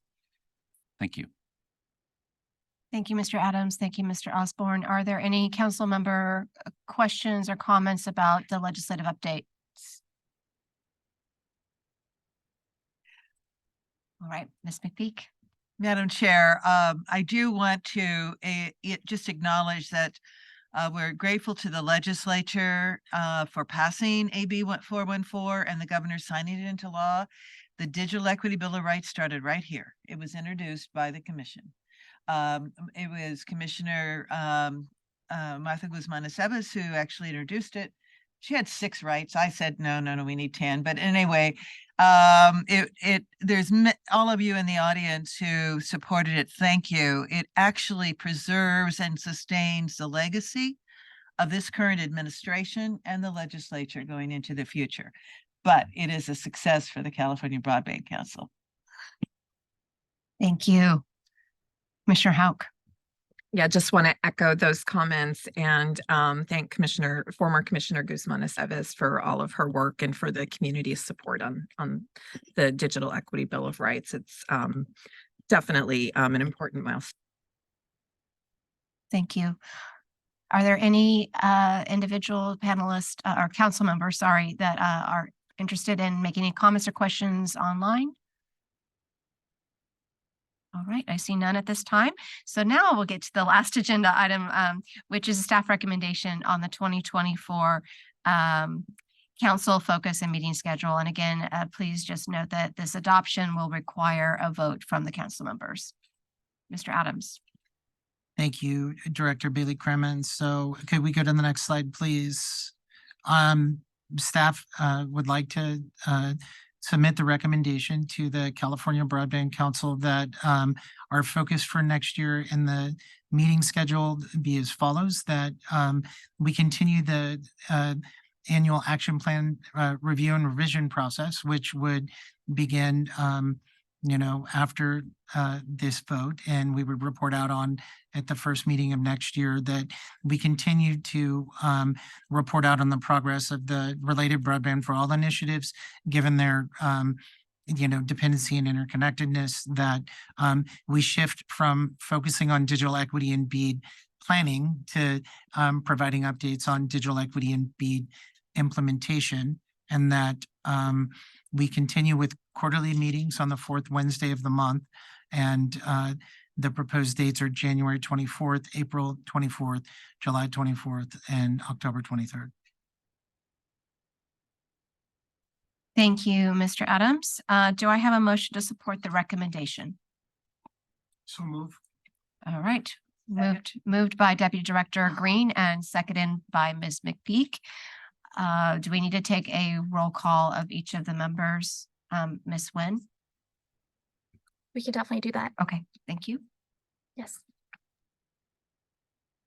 Director Leanna Bailey Crimmins, Aye. Senator Bradford, if you are online, please raise your hand. We can also circle back since Ms. Sarah Smith. Aye. Thank you. Commissioner Houck. Aye. Thank you. Deputy Director Green. Aye. Dr. Christina Matas.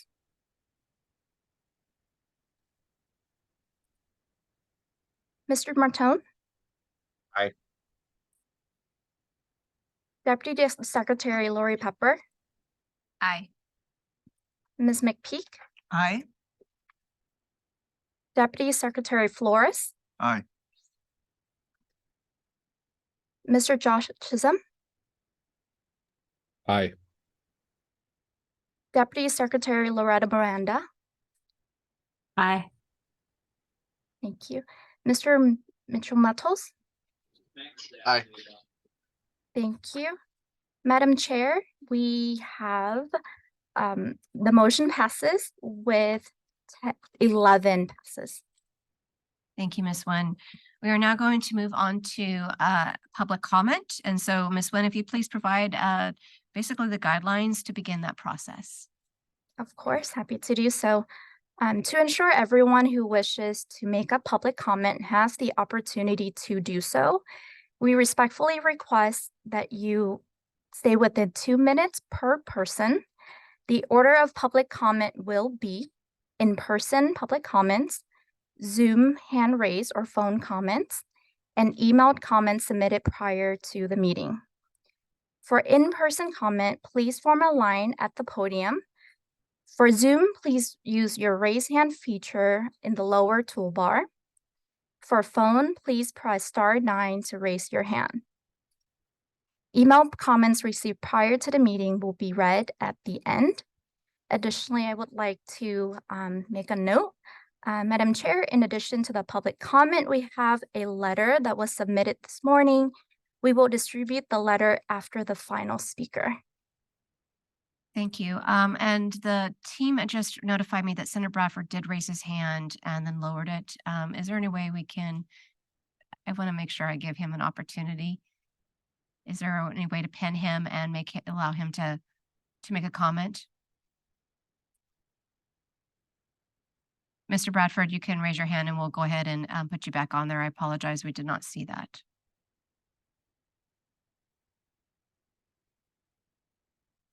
Mr. Bradford, you can now speak. I'm sorry, I've had problems all day on this, so I missed all the last few minutes, so continue and I'll come back. Okay, thank you very much. All right, we'll give him an opportunity at the end of public comment then. So we'll go ahead and get started.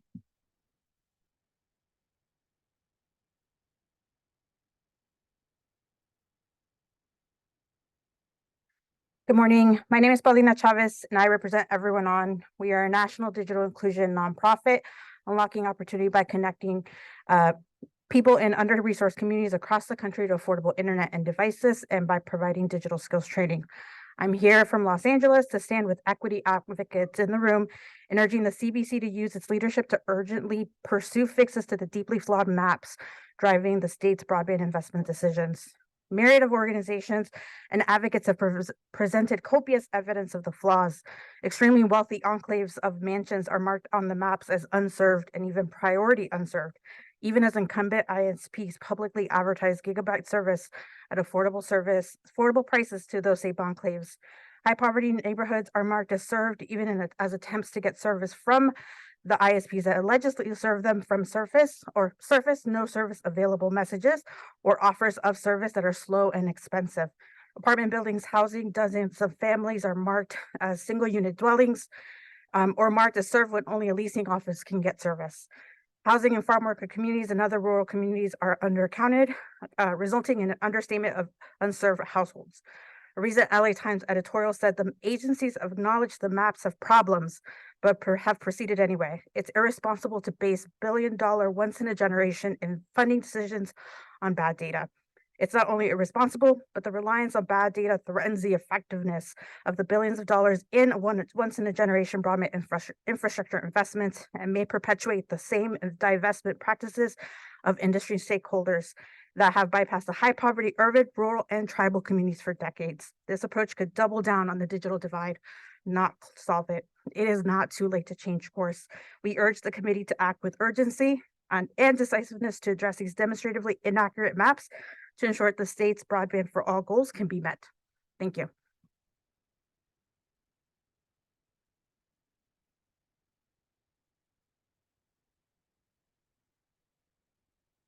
Good morning, council members.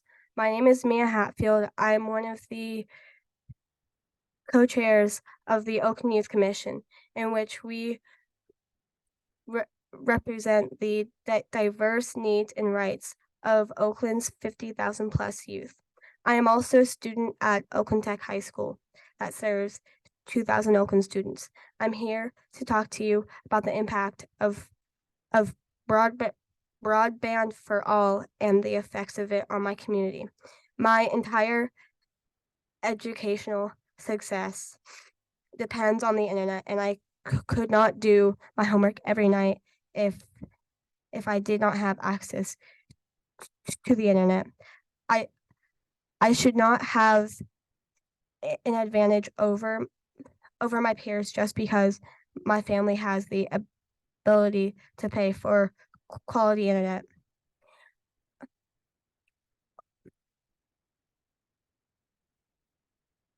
Oakland's youth are historically neglected and deserve to be put first in your priorities. The state's proposal to cut Oakland's middle mile network by 56% is unacceptable and perpetuates divestment from historically Black and brown neighborhoods. Stand up for Oakland youth and invest in us.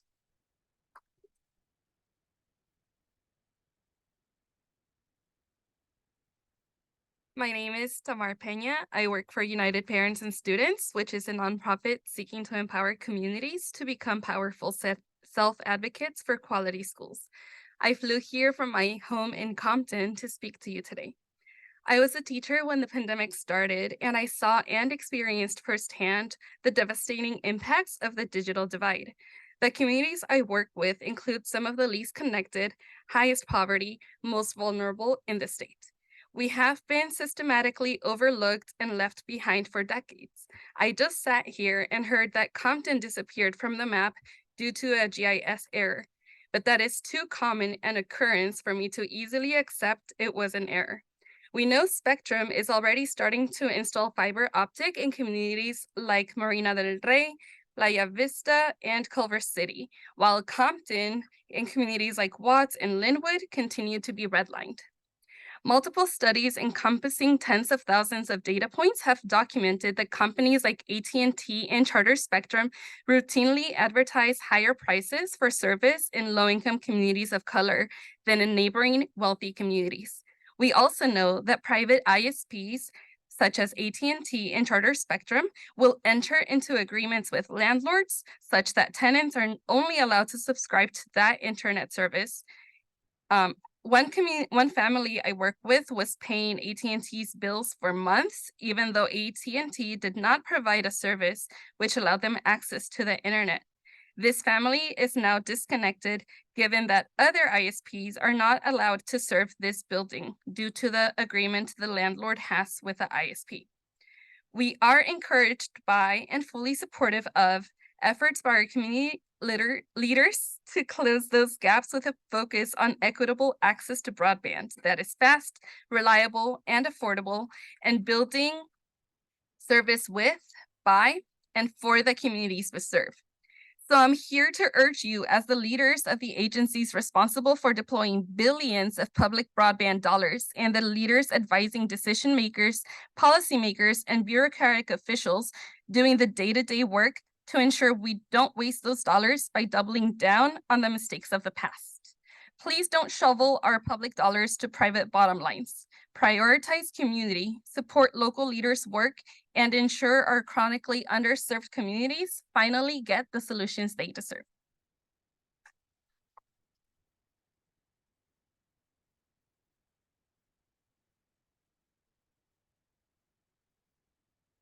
Good morning, Council. My name is Jorge Rivera, and I represent the Healing and Justice Center. Our organization serves low-income people of color communities in the San Gabriel Valley within Los Angeles County. COVID highlighted the need for digital equity when our communities were unable to connect with us and receive vital resources that were intended to support and protect them during the pandemic. Almost a year ago, our Digital Equity LA Coalition shone a light on a deep-seated ailment within our county and state: the glaring disparity in broadband offerings between our low and high-income communities, an issue that strikes at the very heart of community wellness and justice. Look no further than Crenshaw, a predominantly Black and brown neighborhood where in one census tract 30% of residents grapple with poverty. Here, Charter Spectrum demands $50 per month for their standard internet tier. Contrast that with Mar Vista, a primarily white neighborhood with just 1% poverty, where the same service is advertised at a mere $20. This isn't an anomaly, it's an intentional barrier to community healing and growth. The divide is not just anecdotal. UC Santa Barbara's research and the comprehensive Cal Advocates analysis mirror these findings. And alarmingly, that extra $30 in Crenshaw seems to match the Affordable Connectivity Program subsidy. Cal Advocates crystallized this in their stark observation, quote, if broadband providers raise prices to match subsidies, i.e. monetize subsidies, the ultimate result is that the broadband providers will benefit from the subsidies, whereas customers will not. Our digital divide isn't solely an infrastructure issue. It's about whether we choose to use this infrastructure to nourish or neglect our most vulnerable. We implore this council, as we forge ahead with California's Broadband for All initiative, may we embrace a holistic, equitable, and nurturing vision. We must not tread the same worn path. Let's heal, unite, and prosper together. Thank you.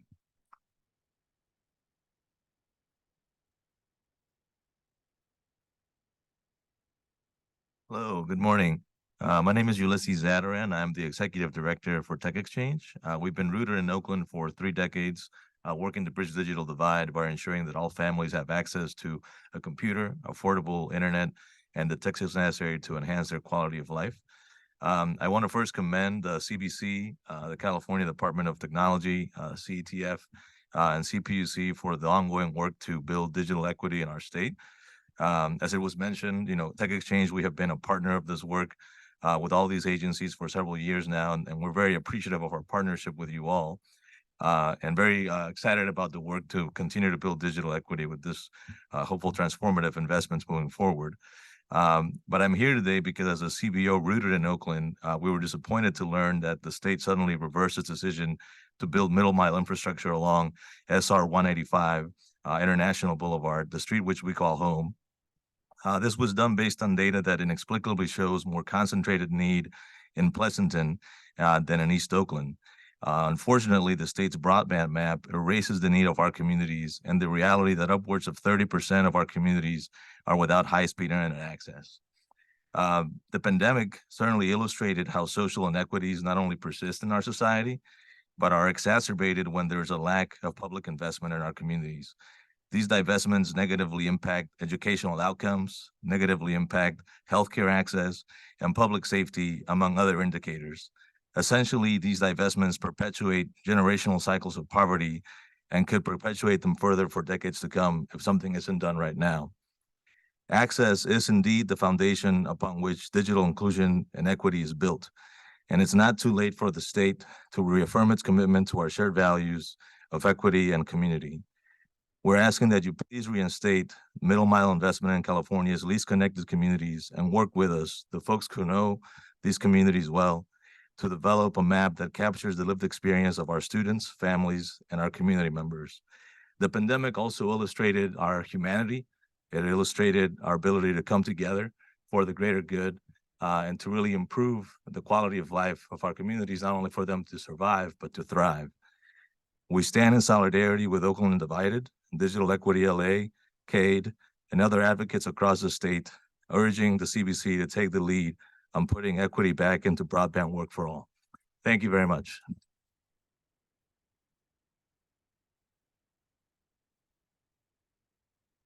Hello, Council. My name is Katie Liang, and I'm a student at Oakland High School, and I serve as a District 5 Youth Commissioner on the Oakland Youth Commission. District 5 in Oakland is my home district that covers Fruitville, which includes International Boulevard, which is one of the areas that is impacted by your proposed cuts. I am here before you today instead of being at school to speak on how prominent this issue is. If you are here cutting internet access from low-income neighborhoods, you're impacting the youth who live in these areas. I'm a youth that lives on International Boulevard. Every day after school and after extracurriculars, I come home to complete homework on my laptop. There have been numerous times where I've turned in homework late due to internet problems. My community is already extremely underserved, and elected leaders still find a way to neglect and fail my community. Governor Newsom promised a multi-million broadband investment on my street, and where 30% of families don't have access. There was a $12.8 million promise to Oakland, but only a $5.7 million investment happened. That is a $7.1 million cut that could have been spent on making a middle line broadband on International Boulevard, which would have helped families living in Fruitville and Deep East Oakland to internet access. How did low-income communities lose investments for internet access, but wealthier communities such as Pleasanton and Beverly Hills face no divestment? This is why I am here to urge you to reconsider your decisions about how and where to spend nearly $4 billion in public dollars from CDT's middle mile broadband initiative and examine your sources properly, because what you're seeing are fake maps. I urge you to bring this process back out to the open with active outreach to communities, because your communities aren't the ones that are impacted. Communities of color like mine are the ones that will suffer the consequences once again. Thank you.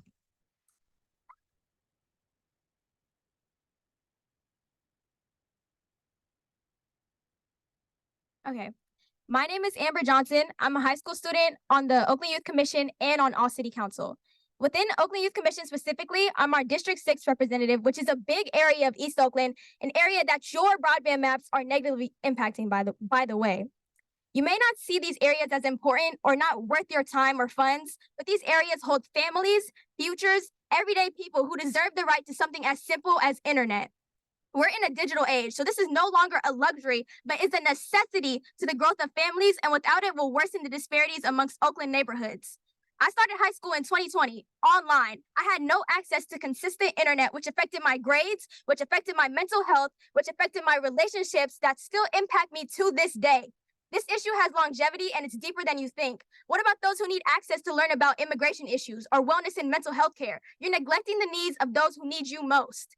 We're not asking for handouts to Oakland. We're asking for the state to commit to creating a state broadband that isn't discriminatory. We want for you to work in partnership with people who actually know what's best for our community so that you can create positive change where it's truly needed.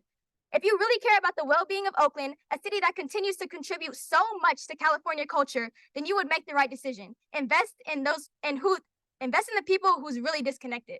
Thank you.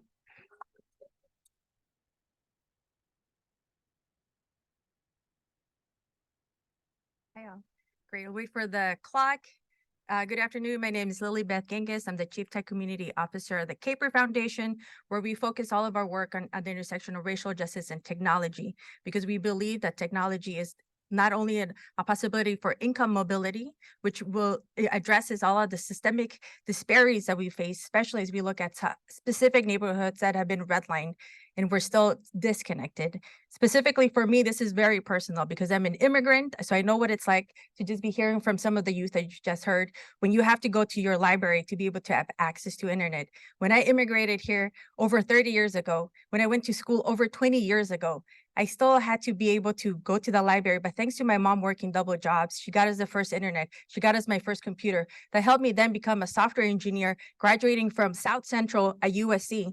And yet 20 years later, we're still facing the same issues where now I work in Oakland and there are still 36,000 families completely disconnected.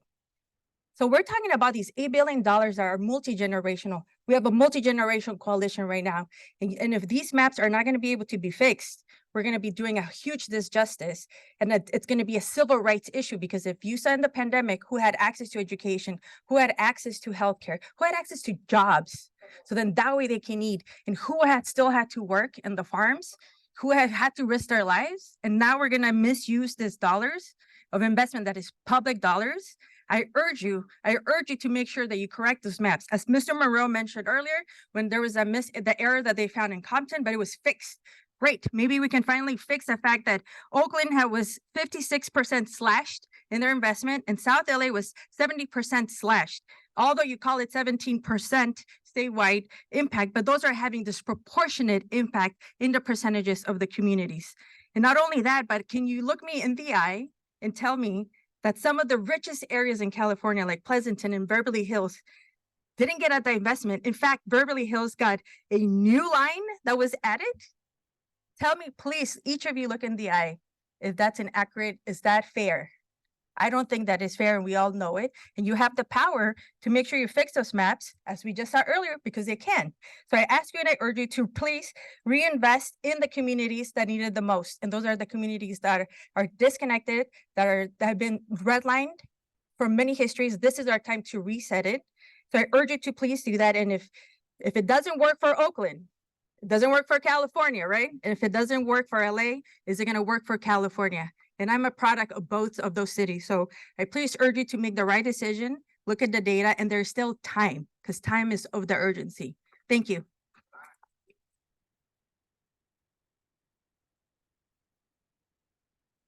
Good morning. My name is Kathy Mesa. I'm flew today from my home in Southeast Los Angeles to ask you to consider the impact of Broadband for All decision have on my family and my neighbors. Today, I will be providing my testimony in Spanish to represent the families in my community who are entirely excluded from these meetings. Soy madre de 2 hijos y líder en mi comunidad de Southgate. La banda ancha para todos no es un privilegio, es una necesidad, especialmente en comunidades de bajos ingresos y mayoría latina como la mía. Antes de la pandemia, no sabía la importancia de la conectividad digital. Las clases de mis hijos eran presenciales y las tareas se entregaban en papel. Cuando ocurrió la pandemia, tuve que conseguir un proveedor de internet accesible debido al cambio con el aprendizaje en línea. Durante los 2 primeros años, pagué $49 al mes. Sin embargo, el servicio fue muy lento, afectando el aprendizaje de mi hijo, ya que se desconectaba el internet a la mitad de la clase. Y cuando regresaba, la maestra estaba en otro tema, causando frustración en mi hijo y poniéndolo en desventaja con más pérdida de aprendizaje.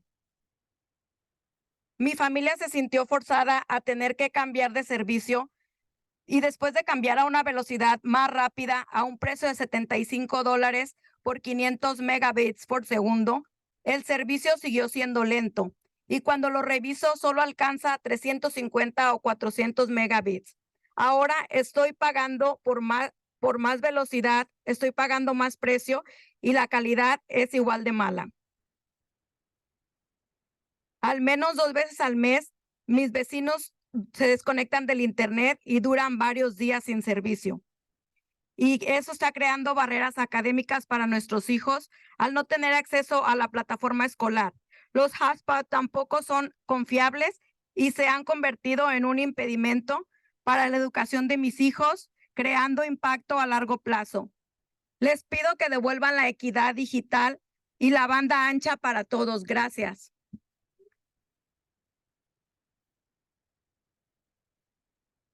Good morning. I am so proud of the parents and students that are here today. And if you didn't understand what she said, all you need to know is that she is a mom who's paying $75 for 500 megabits of internet, and she lives in a low-income community. My name is Elmer Roldan. I'm the Executive Director of Communities in Schools of Los Angeles. We're a nonprofit organization that works to keep students connected and on track to graduate in Los Angeles Unified School District. We work with over 12,000 students across 5 neighborhoods, all of which are in LA Unified, as I mentioned. And these are some of the least connected neighborhoods in the entire state, including South Central Los Angeles, Watts, the Pico Union, and Boyle Heights communities of Los Angeles. Our families often express feeling neglected by the national profit-driven companies delivering internet in Los Angeles. Some areas don't have options for fast-speed internet or affordable internet for that matter, and we have the data that supports that. This is why we, as a coalition, support a locally driven solution for internet. On Monday, the CPUC released summaries for the 483 federal funding account grant applications totaling $4.6 billion, more than double the funds available. We were appalled to find that 5 of the largest internet service providers in the state make up close to 80% of the dollars that were applied for. The scale of public dollars that these companies are asking for is staggering. AT&T, for example, is asking for $1.43 billion of the $2 billion total that is available from public dollars. These same companies report record profits. In its most recent SEC filing, AT&T reported $1 billion in profit on their consumer broadband services. That's $1 billion in a single quarter. July through September of this year, that's up nearly 10% from the same period last year, at a time when everyday Americans are struggling to pay for their basic necessities and things like internet. So at the same time as these massive companies extract extraordinary profits and tighten their monopolies, they are asking for massive amounts of public subsidies. We fear that this is coming at the expense of community-driven solutions that can and will provide more affordable, responsive, sustainable service to people who need it the most, like the students and parents that spoke to you here today. This situation underscores the urgent need to prioritize community interests in California's Broadband for All programs, from the middle mile to the federal funding account and beyond. There comes a time when making huge profits on the backs of public interests needs to be corrected, and the time is now. So we ask you to move forward with this, to work with us towards equity, maximizing public good with public dollars.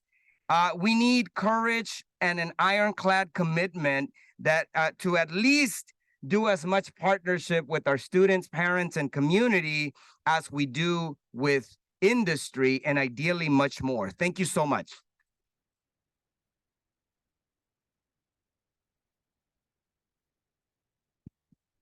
Good morning, state leaders.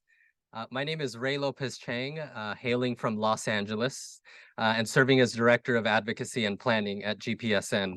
We are an organization focused on improving LA public education through our group of over 70 LA-based organizations. And we are also a member and co-convener of the Digital Equity LA Coalition.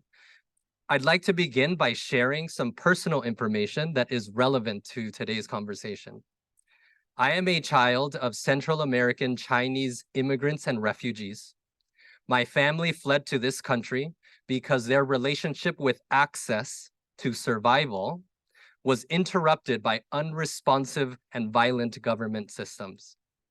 I've had to join my family to unlearn and relearn what access means in this country. And while my family was provided political asylum, today, several decades later, our communities are being met with a different face to access, which is the exclusion from a modern mechanism to receive healthcare, educate children, participate in democracy, get a job, or as my family would call it, survival. We appreciate that the CPUC and other relevant state agencies have made an effort to solicit input and engage communities on various proceedings. But the reason GPSN and others are here today is because to interact with this body, you need access to high quality internet or several $100s to book a flight to Sacramento, which means you likely don't hear from the underserved communities we represent. So when you hear from us, behind our voices is the weight of thousands of redlined Californians who have been shown broadband access is a luxury, or alternatively put, that quality broadband is more important in areas who live in luxury. The CPUC posts online its 5 core values: accountability, excellence, integrity, open communication, and stewardship, all of which you've subscribed to upholding. And at times we've experienced optimism when these values have been exercised, and we thank you for that. But more recently, given inconsistent communication and developments with the Middle Mile Broadband Initiative, these values have been ignored. And advocates and organizers have experience with government systems who ignore our communities. But we also have experience with government bodies who listen. And while the state says it wants to hear from community, especially given the CPUC's EEE grant, in recent months, trust has deteriorated significantly. And our collective goal to serve Californians equitably no longer feels like a shared goal. And so, like any healthy relationship, we are communicating what we know to be our reality based on the actions presented to us. Those include selective transparency and not so open communication. And so I'd like to emphasize that we have a tremendous volume of work together in the coming months and years. And our intention to amplify voices you don't hear from remains strong, but we hope your drive for community-rooted solutions is stronger. And it should not go unsaid that you all hold roles that require immense courage and immense commitment to public service. And we are holding on to the aspiration that decision makers and staff of this body and all relevant state agencies will reflect on your individual capacity to influence conversations, to repair harm, and live by the values you've set forth to this public. And if so, we have faith that as your actions evolve to recharacterize your intentions, that we will reciprocate our gratitude. Thank you.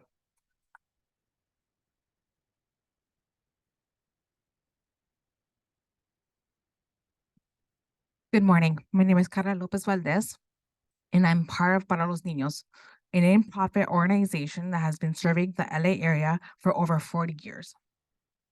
Our work is grounded in a holistic model where throughout all our sites and schools, we provide mental health services, basic need and support services, not only for children, but also for their families. We know firsthand how pricing impacts internet access to the communities we serve. Throughout our work in this coalition, we have learned that in recent public meetings, broadband industry associations have asserted that the digital divide is a function of affordability, not access.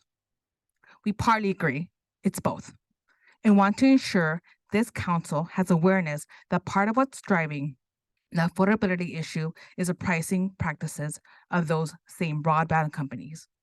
Further, as we wait to find out the future of the current federal subsidy programs such as ACP, it's critical that we all understand the ways industry pricing practices undermine the effectiveness of these subsidy programs and divert public dollars to pad already extractive corporate profits. A recent CPUC Public Advocates report found that California has some of the highest monthly recurring prices in the nation for fixed broadband service plans. At a time of critical need for broadband service, as you've seen and you heard, these price increases are detrimental to increase adoption. We ignore the role industry has played in getting us to this point, where we have a persistent digital divide with communities of color, low-income communities, immigrant communities in urban, suburban, and rural areas. All are disconnected in some way, shape, or form. The time is now to chart a new path, one that demands more accountability of private partners hoping for public subsidies, and one that creates more room for public solutions. Thank you so much.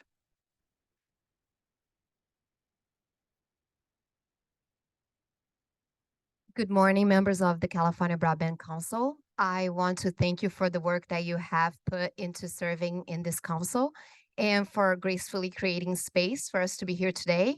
And I also want to thank the staff for such a warm welcome. It was, very surprising. This is my first time in this meeting, so I really appreciate the welcome. My name is Claudia Oliveira. I am president of the Downtown Los Angeles Neighborhood Council and also CEO of the DTLA Chamber of Commerce. But today I am speaking in my ILSR capacity. And like many of us here, I flew in today just to amplify the voices of my community. And when you see a sizable group and a heterogeneous number of organizations and individuals like this come together to push for decision makers to take bold actions and to craft a robust and comprehensive plan to make sure underserved communities are prioritized, we are all coming here with the same core values based on transparency and equity and anti-discrimination. I have seen firsthand the struggle brick and mortar owner operated minority small businesses experience, the inability for self-starters to have a competitive edge, and the workforce to acquire mid-career training and apply for the jobs we are all fighting to arduously to create because they don't have accessibility to reliable internet connection, especially in the impoverished parts of Los Angeles County, which you've all heard. You know the numbers. I don't need to, tell you again. ILSR has been at the forefront of data analysis, infrastructure education, and efforts to compile credible data and achievable solutions. All of you are in a position here where your decisions and recommendations could potentially make a significant impact in uplifting historically marginalized communities. I am asking that you do this from an economic empowerment lens and an anti-discriminatory lens, and make a commitment to put disadvantaged communities first.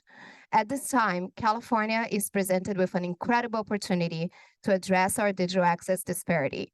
This is an opportunity to do the right thing, and it's an opportunity to do some good. And thank you for your time.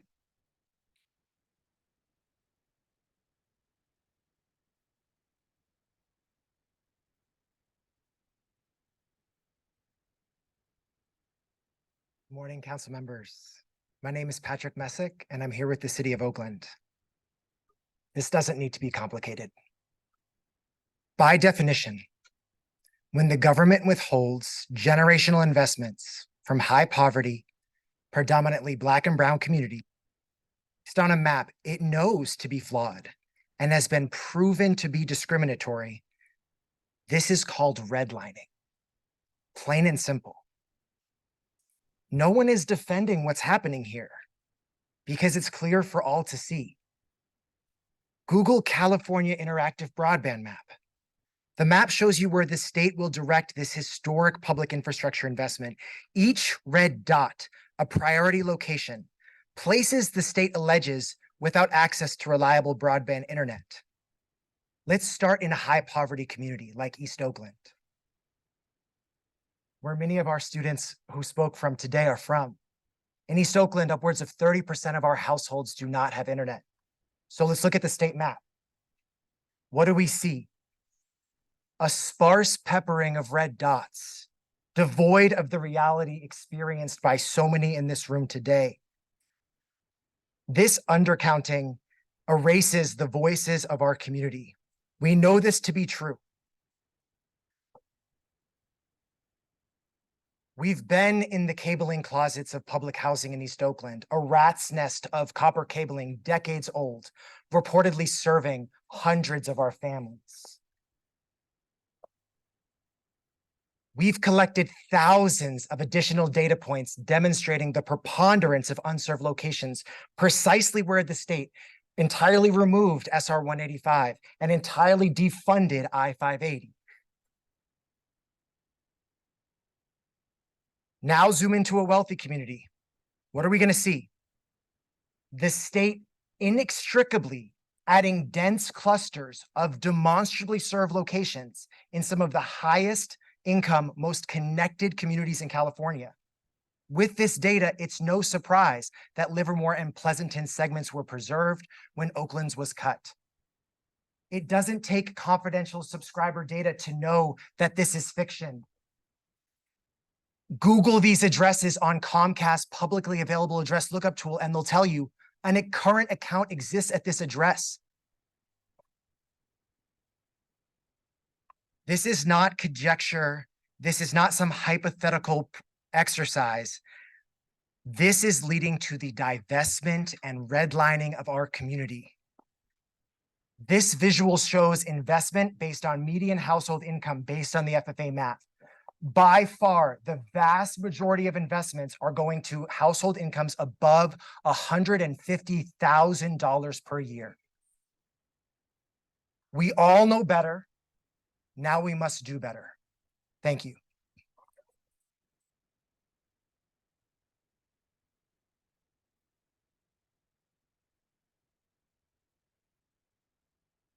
Hello, everyone. My name is Georgia Savage, and I'm here representing Oakland Undivided as our Deputy Director. Organizations from across California are here today, as you can see, to express our deep concern for the decisions made thus far. But we are also here to offer solutions. There is still $2 billion public dollars remaining, which has the power to completely revitalize broadband infrastructure in historically redlined communities. There is still time to do the right thing. Make no mistake, the decisions made today will impact Californians for decades to come. If equity is a driving principle, we must ask ourselves, which communities should receive funding first? The answer is clear. We must prioritize the most disconnected, highest poverty communities first.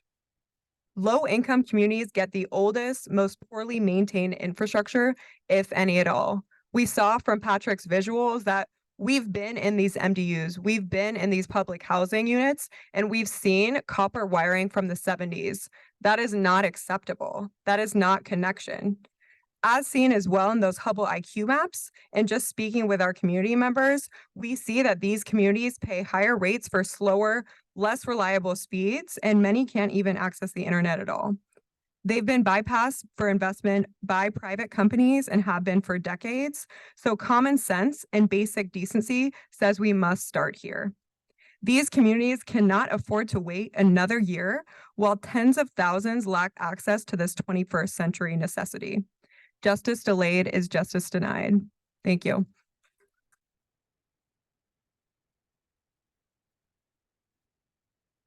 Appreciate that. Thank you. Hi, everybody. My name is Diego Rodriguez, and as our relatives was mentioning, I'm one of the members of the nonprofit grassroots organization Homies Empowerment of East Oakland. So a lot of points were made, and I appreciate all the facts that were being shared. Just wanted to share that, you know, when we think about bridging that digital divide, right? Ancestral wisdom will teach us that it takes a village. But in the deep East Oakland, at Homies Empowerment, we say it takes a barrio. In my short few years, I've witnessed community chants for education, for cultural awareness, and for the right to be seen and heard. Today, the streets of East Oakland echo with a new, yet intimately familiar plea. I think the demand is for equity in the form of connectivity, right?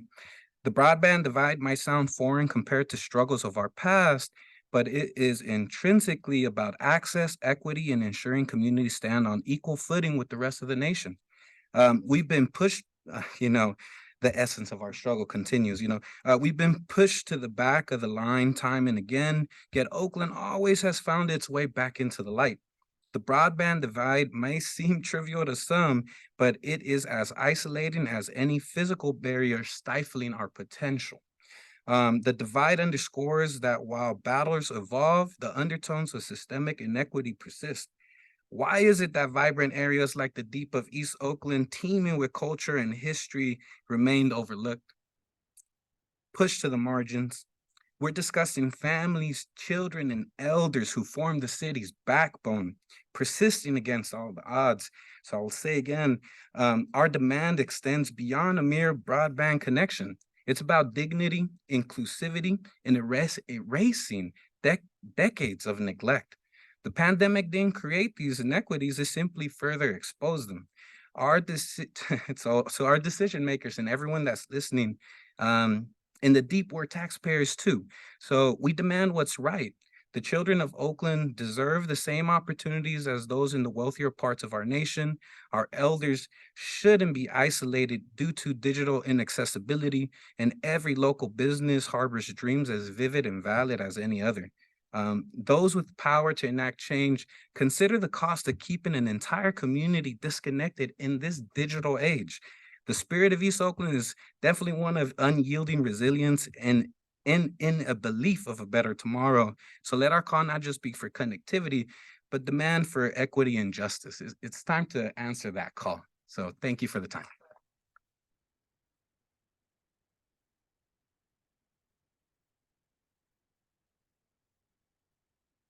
Good morning, members of the council. My name is Lindsay Skolnick, and I am representing the California Alliance for Digital Equity. I'm here to uplift the Alliance's deep concerns in regards to the opaque decision-making process that resulted in the release of CDT and the CPUC's updated network maps. These maps were published without any explanation or paired data, which is shocking when you consider the unprecedented level of investment in CDT's nearly $4 billion middle mile broadband initiative and the CPUC's $2 billion federal funding account last mile program. Over the last few months, our partners have requested more details about the MMBI map changes from various state stakeholders, but have received very little information. After many back and forth conversations, we were hoping to at least learn what segments of the MMBI map have been contracted to build or lease. Up until last week, there was no publicly available information about the funding allocations for contracts. Rather than hearing from state stakeholders, we learned from a Cal Matters article that the state had already spent $1.8 billion on various lease, purchase, and joint build agreements. And of that, $1.2 billion went to leases and existing infrastructure in areas like Beverly Hills and West LA. This is astounding, not only due to the continued lack of transparency, but also because this approach doubles down on infrastructure in some of the state's most connected communities. Should the state continue to rely upon these maps, we worry a once-in-a-generation broadband infrastructure investment could become a wasted opportunity to finally close the digital divide. We urge you to reprioritize bringing broadband infrastructure to California's least connected communities. Thank you.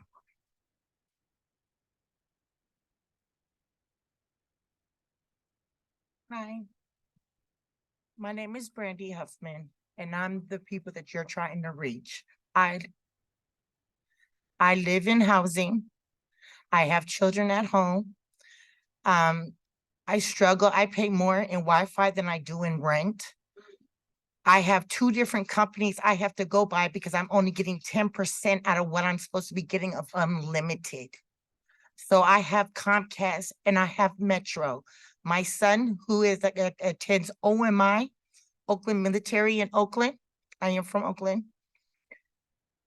We had a big issue. He takes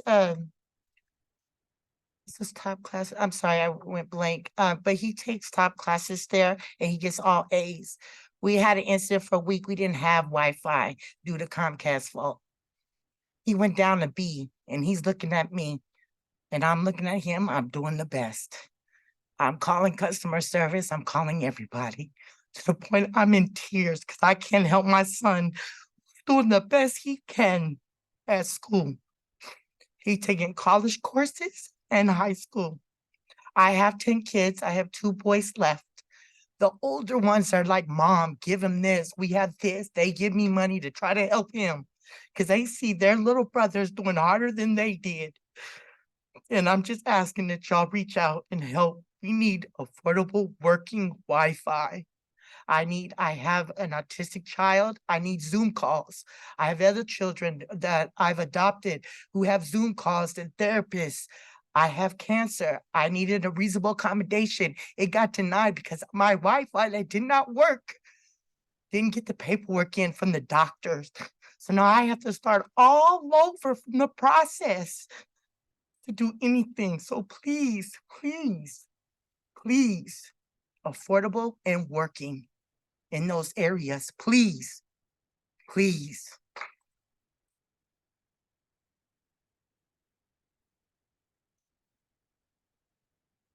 Hi, I just want to thank everyone for their public comment. We do have a lot to continue to get through, and I would just ask if you could just please be respectful of the 2-minute time frame, so that we're able to get through everyone and everyone's able to share their public comment and thoughts with us. So thank you so much.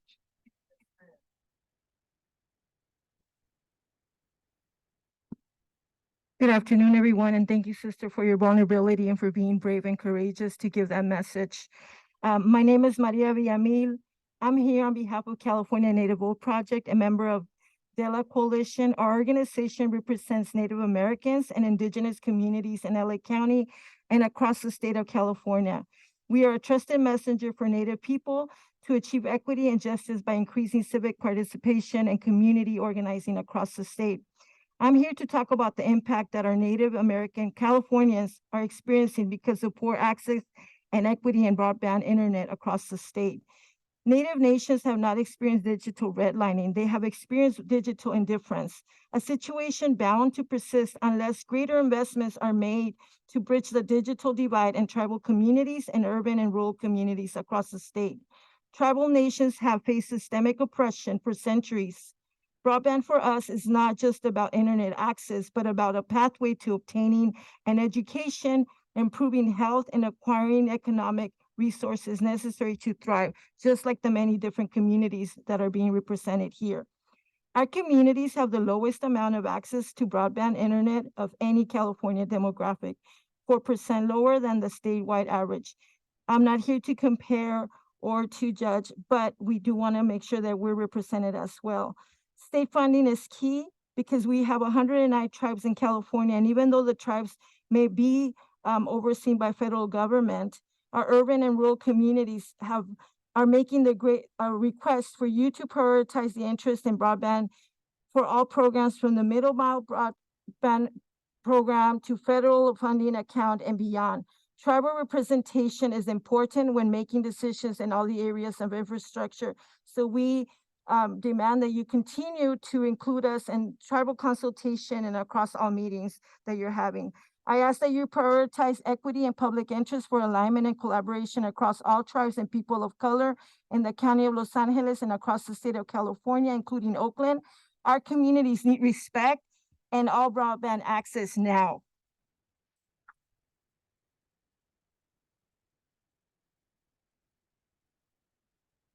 Good morning. My name is Elizabeth Aguilar. I'm with Communities and Schools of Los Angeles, and I flew out here today to implore you to consider the impact of broadband and all of the decisions on the community that I work in.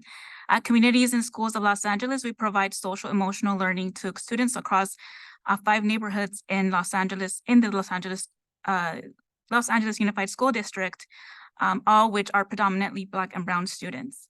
I'm here to represent proudly represent the students and the parents, guardians that we work with, and to share the frustrations that we come across constantly. While we provide virtual mentorship programs to reach more students across Los Angeles, the reality is that a lot of these students do not have the adequate connection to be able to participate in these virtual programs. I'd like to remind you that a lot of our students are applying, all of our seniors are applying to the UC system at the time, and they are being paired with some of our mentors, and unfortunately, they're not being adequately connected to them. This frustrates them, right? They're not only applying for school, they're applying for scholarships, they're applying for jobs, they're applying for things that they really need, right? Healthcare and things that they're unable to do so. And the frustrations not only extends to them and their families, it extends to all of us as well, because we're trying our best to support them. And that's why I'm here today, to please help us. Thank you.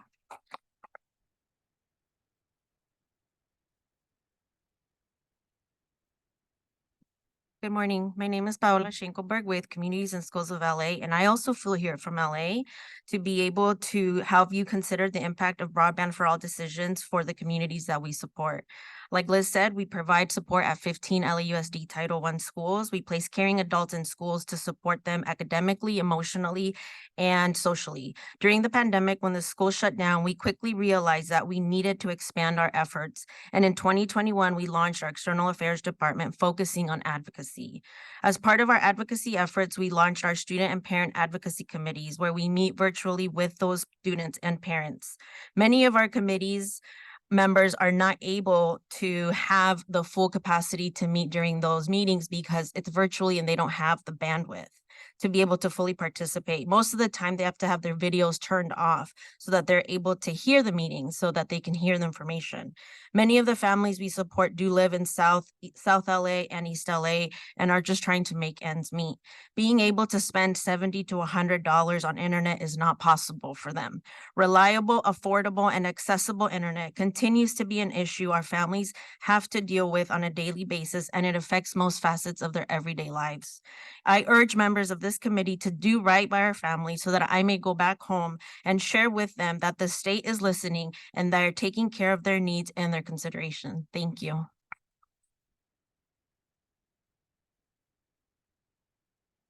Good morning. My name is Sofia Sandoval, and I also represent Communities and Schools of Los Angeles. Our mission is to surround students with a community of support to empower them to stay in school and achieve in life. So I'm here to elevate concern about postponing funding for broadband investments within our most underserved and least connected communities. The decisions made in recent months, in particular shifting communications on the part of CDT around middle mile plans and what is currently funded, have left our communities anxious about being marginalized even further in the digital divide. We're grateful to the governor for his commitment to seek additional funding for the middle mile to cover gaps, but we are concerned that spending in our highest needs communities has been pushed last in line behind spending in wealthy communities, as some have already mentioned, Beverly Hills, that don't need as much support as our communities that we serve. We are left to fight for and hope for future new dollars, which are not guaranteed.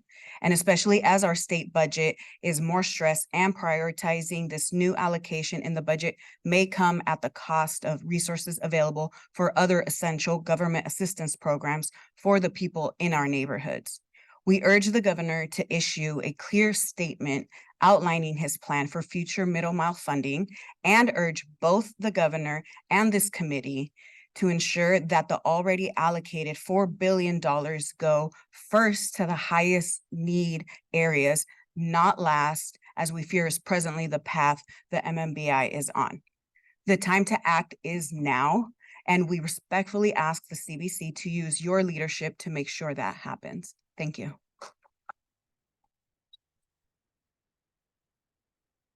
Hi, good afternoon. My name is Leslie. I grew up in LA and currently live in the East Bay. I am representing Oakland Undivided, and I will be speaking on the student perspective. Growing up in a low-income community, I know firsthand about the struggles of not having internet access and how stressful it can be on a student. Internet access is not a luxury, but a necessity, especially in today's digital age. I see that at my school every day, UC Berkeley, where people from different backgrounds are there. So you have low income and then higher income students. Each year, it becomes increasingly more competitive to receive an admission to a UC. It is already difficult enough to compete with higher income students that have access to several programs that low income students such as myself can only dream of. So council, I ask you this, why add an additional barrier for students that come from a similar background as me? Thank you.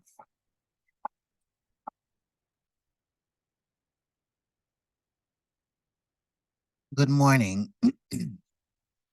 I'm Dal Stevenson. I am with the Oakland Undivided with my mom. I am a college student at Merritt College, and I am a supporter of special needs students. My opinion on this is that we can do better, and we can by supporting our community more. We are a work in progress, but I believe that our mission is not done yet. So I think that if we combine ourselves as to one large team, we can do better and be better, and hopefully that mission is accomplished. In my conclusion, something needs to be done. Period. I'm done. Thank you.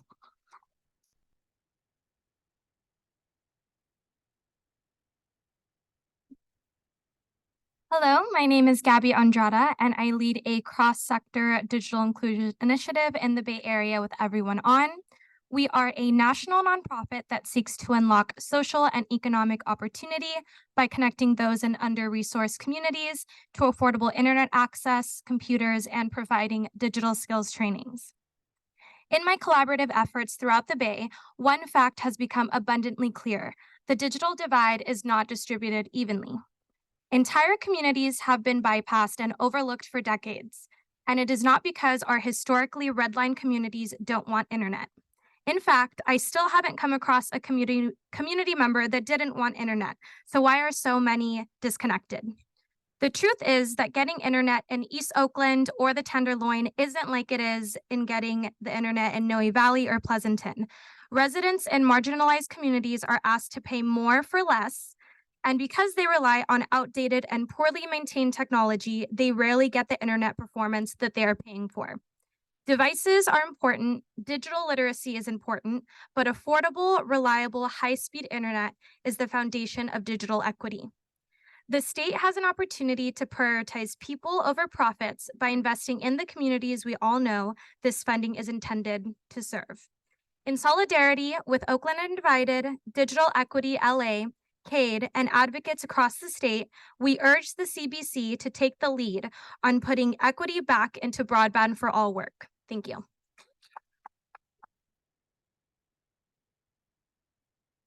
Hello and good afternoon, Council. My name is Alessandro Negrete, and I'm here representing Alliance for a Better Community in Los Angeles. We serve the Latino community on a number of issues, including health, civic engagement, economic prosperity, and education, among others.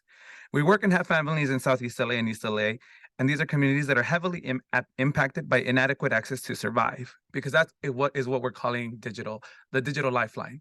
Digital equity is a digital lifeline. These communities are low-income, Neo-American, predominantly monolingual Latino communities. The Southeast LA community is represented by the Gateway City Council of Governments, has 5.4 of the state's population, but 14.3 of the state's disadvantaged communities on the census tracts. Looking at just the top 5% of the lowest income census tracts in the state, Digital Equity LA represents 26% of them. On November 21st, when we heard that our communities were in the initial 18 middle mile broadband infrastructure projects, we were thrilled.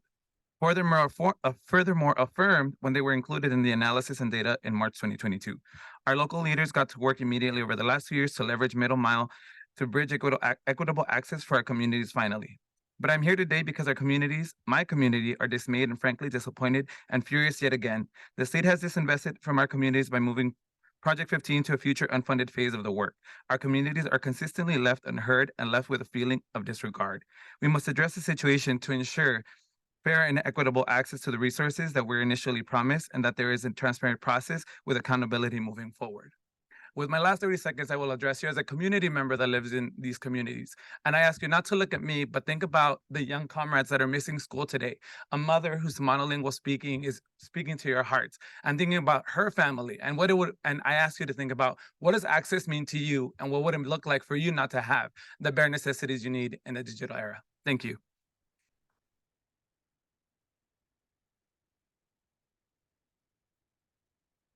Okay, good afternoon. I am not a public speaker, but I will be a public speaker today.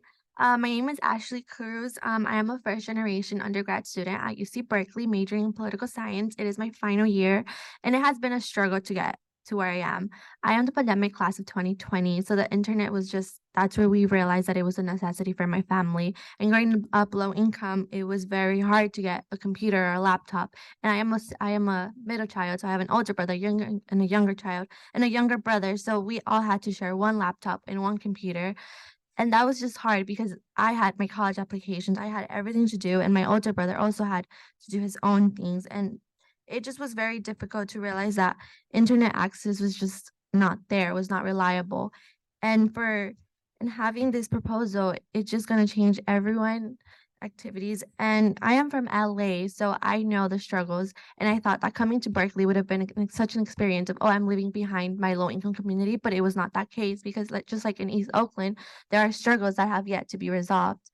Therefore, we need a change because we are the future. Thank you.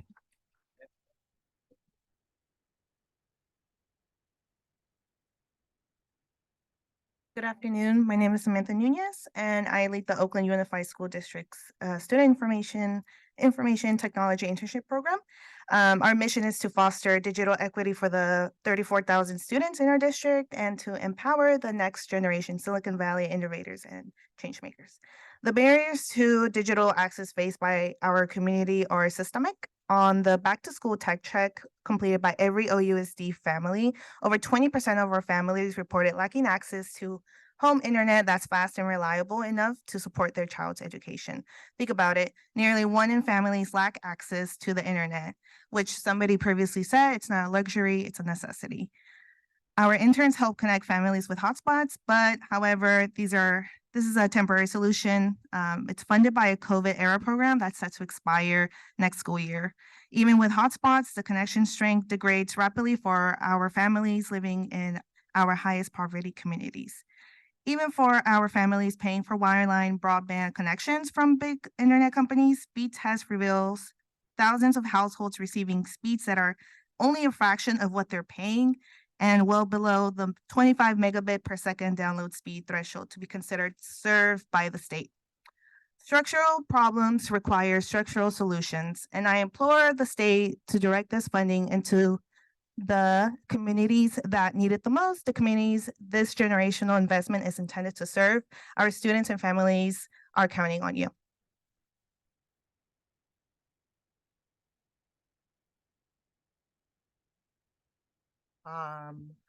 I think it's still morning, but I'm gonna say good afternoon. Happy October. In some spaces, we call it Rocktober.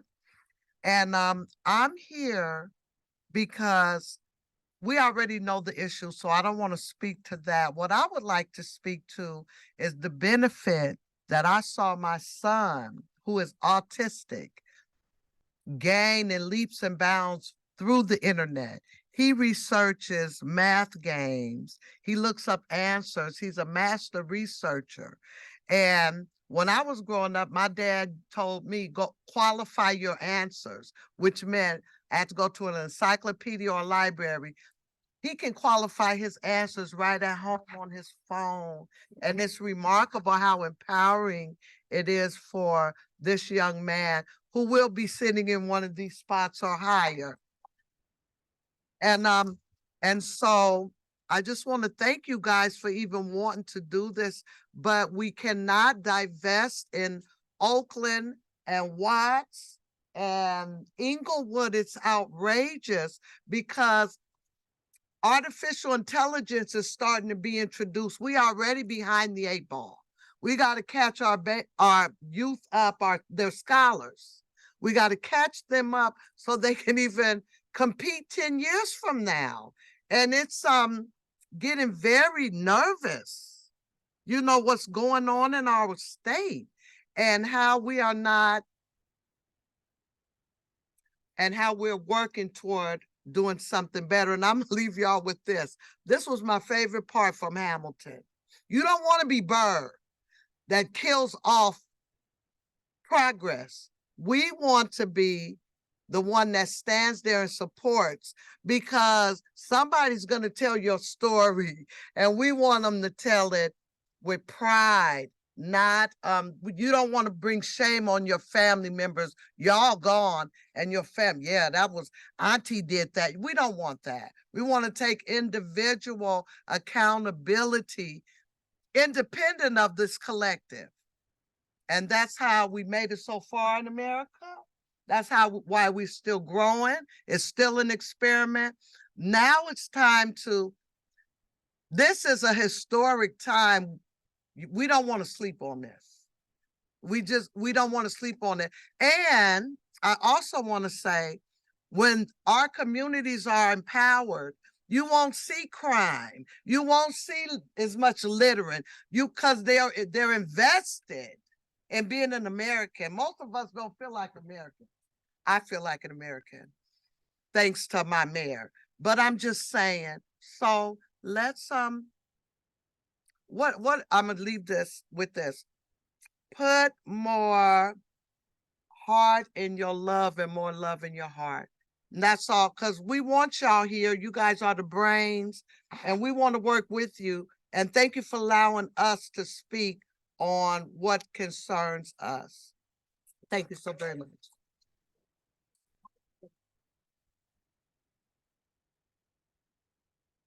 Hi, thank you for sticking around to hear all of us today. I hope that what you see in all of these people, about half of us, I think, got on a plane before 7 this morning to be here in front of you. I hope that what you take from that is not feeling attacked, but feeling a sense of how desperate we are to be heard and how we're not feeling like we're being heard anywhere. That's why we get on planes at 7 in the morning to be here, give up our days of work and family and all of our other obligations to be here. So I hope you'll hear what we're saying in that spirit. I want to talk specifically to the ways that this continued lack of transparency erodes trust, continues to add to the feelings that you heard today, and really undermines any partnership that we might try to build. And I want to give some specific examples. And I'm going to pick on the MMBI today because that's the most current, but this is true of many pieces of work here. CDT talks in generalities about the changes to the MMBI maps and how we got here, but the specifics are really what matters. And I want to talk about some specifics. So there have been ongoing changes to the map that are made with no consultation, no advance notice, no conversation prior with the affected communities or the last mile projects that are going to be affected by those. The most recent changes were made last Friday, right before the Middle Mile Advisory Committee meeting. And the only way we know this is that there's a date at the bottom of a web page. Attached to that date is no indication of what those changes were, where they were made, anything else. We don't know that. CDT keeps it secret. CDT also today and Friday, and to Cal Matters, but not in individual conversations, talks about the lease contracts that are already signed for 85% of the network, but keeps all information about which segments are covered by those signed lease contracts or any of the terms of those lease contracts. That's a secret. We want to thank Ms. Smith for asking the question about what segments depend on additional funding. And we've also been asking that question, repeatedly got the same vague answer she got today. What segments will remain unbuilt without new funding is a secret. The last time publicly available data or analysis regarding what's driving the decision-making around the Middle Mile were published was March of 2022. The information behind the Middle Mile maps are a secret from the public, localities, and advocates. And we would love to cheer on the new RFI2 and support outreach to get more responses to that, except it's hard to invest in that when the results from the last round are, say it with me, secret. So we're ready and willing to be partners in this endeavor, but partnership implies real opportunity to work together, which requires a shared information set and a lot fewer secrets. Keeping secret what should be public information is not a path to partnership. It's not a path to successful implementation of this project. So we urge CDT and this council to move with urgency to transparency and actual partnership. We ask the council to support these efforts. Thank you.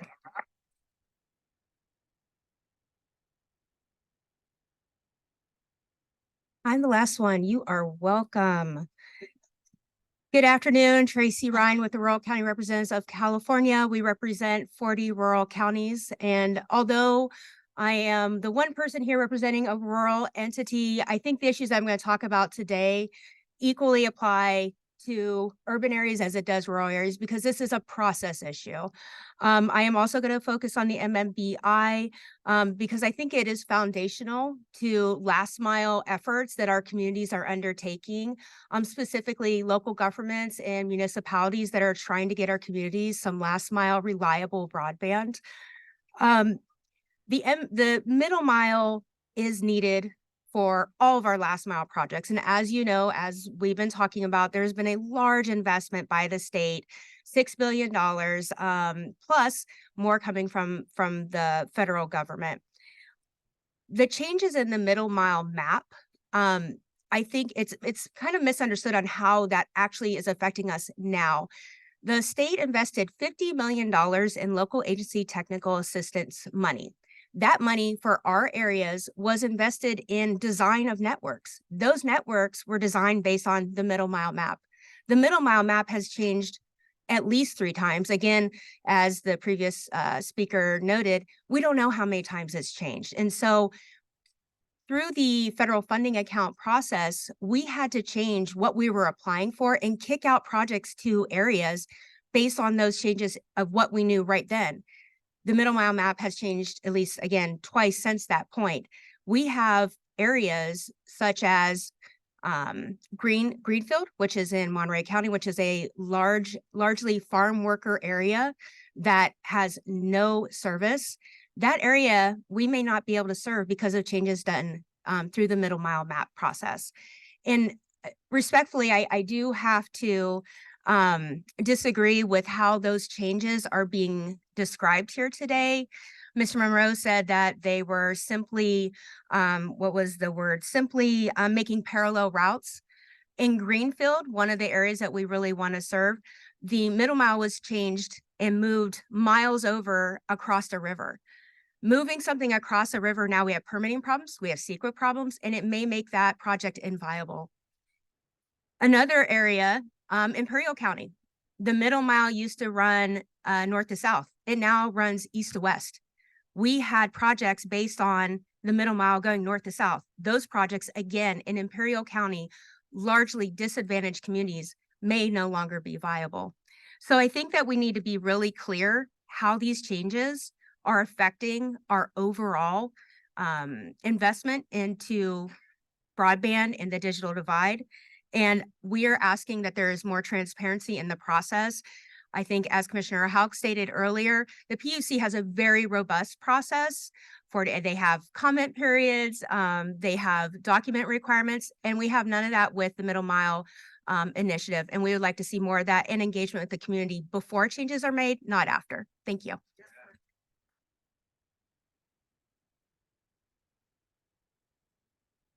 Permission to proceed with Zoom comments? Yes, please. All right. I am seeing, and I apologize if I mispronounce your name. I'm seeing Kawina Del Campo.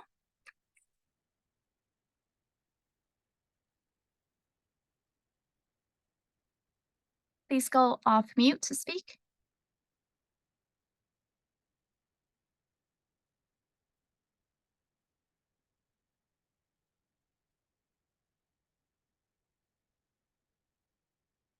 All right, we'll circle back if needed. Michael Turlip from Sandag.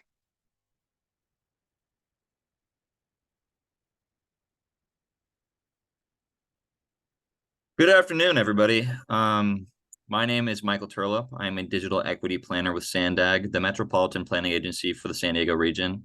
I wanted to start by commending this council, the CDT, and CETF's leadership for providing the resources our state needs to continue helping people sign up for the ACP. Here in San Diego, we're actively tackling our residents' challenges with connecting to affordable and reliable broadband in collaboration with many local partners. In our digital equity strategy and action plan, we've identified ways to bridge the digital divide. One of our strategies involves connecting underserved communities to affordable technology and internet resources. Helping enroll people in the ACP program does exactly that.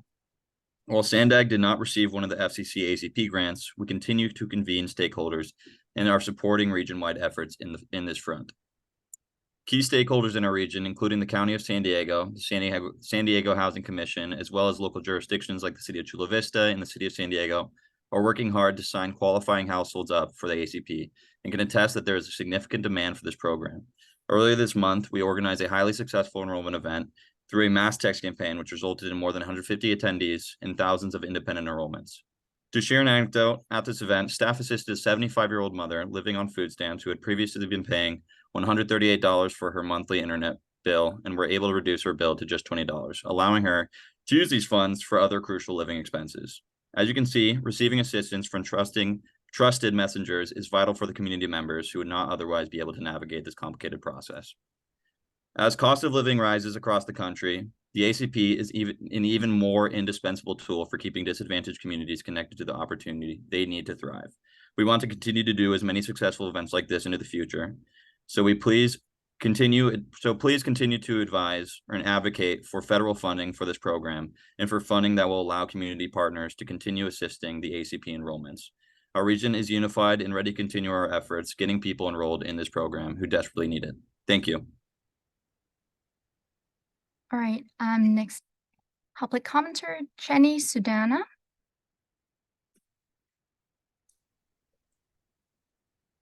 Hi, can you hear me? Yes, we can. Hi, I'm Chenny. I'm a business consultant and a member of the DTLA Chamber. I want to make a comment on small businesses and how this is really important to budding entrepreneurs. My very first job was at Google in the advertising department, so I have a lot of firsthand experience about how the internet can influence a small business. I've also volunteered at SCORE, which is an arm of the SBA, and we would often counsel people from low-income areas that were starting a business. There were many businesses that needed, a desktop to create a website or a flyer, or even, small brick and mortars that needed a point of sale system or an order taking system that requires the internet. So all of this is important to students, it's important to the community, but it's especially important to small businesses to thrive. So not having access to proper internet handicaps a small business and their potential for success. We are the wealthiest nation in the world and known for our technological innovations. So we need these places to have better access to something that can greatly impact the lives of the small, not just the small businesses, but also the micro economies around them. All right. Ms. Lynn, is it possible to shift the Zoom so that we're actually seeing the individuals that are speaking if possible? No, there's no opportunity. Okay. All right. Just want to make sure.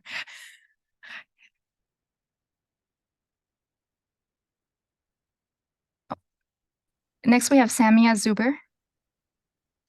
Hi, good afternoon, Council. Thank you for your time and opportunity to speak today. My name is Samia Zubair, and I serve as the Director of Programs and Partnerships for Hack the Hood.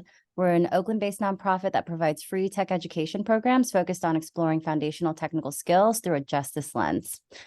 Let's talk about justice. Funding for SB 156, the governor's historic Broadband for All bill, came from the American Rescue Plan Act. In handing down the dollars, the U.S. Treasury instructed states to advance racial equity by targeting resources to the communities of color, tribal communities, and low-income communities disproportionately negatively impacted by the pandemic. In November of 2021, the governor announced that South Central LA and Oakland, two communities ravaged by COVID-19, were selected as initial projects for the Broadband for All investments. For 2 years, our communities partnered alongside the state to actualize this commitment and reverse decades of divestment. Then, without any advance notice or discussion, the state defunds $28 million, or over half of the planned investment, citing a broadband map that is demonstrably inaccurate and discriminatory, an action antithetical to the intended purpose of this once-in-a-generation investment. This process is not broken. This is playing out exactly how it always has, divestment in redline communities. This is the default unless this council affirms that this time will be different. In solidarity with Oakland Undivided, Digital Equity LA, CADE, and advocates across the state, we urge the CBC to take the time and take the lead on putting equity back into Broadband for All work. Thank you for your time. Thank you. We have Shobi Bakar.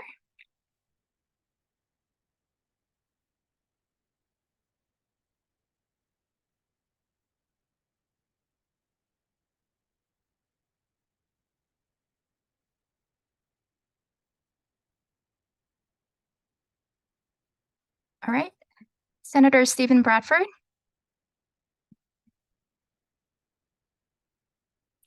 Good afternoon. Can you hear me? Yes, we can.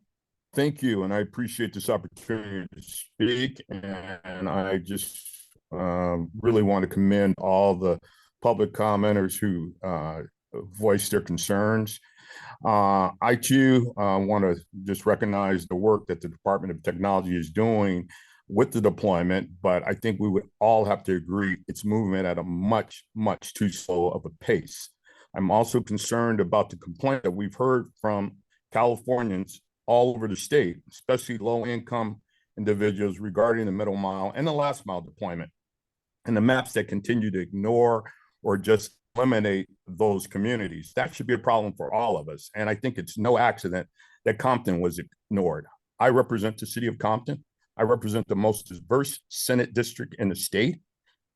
It's not a poor district. We do have pockets where we have low-income people, but to continue to generalize Black and brown people as all poor, not all Black and brown people are poor, and not all poor people are Black and brown. But when we see the neglect, it's usually where Black and brown people are gathered, regardless of their income.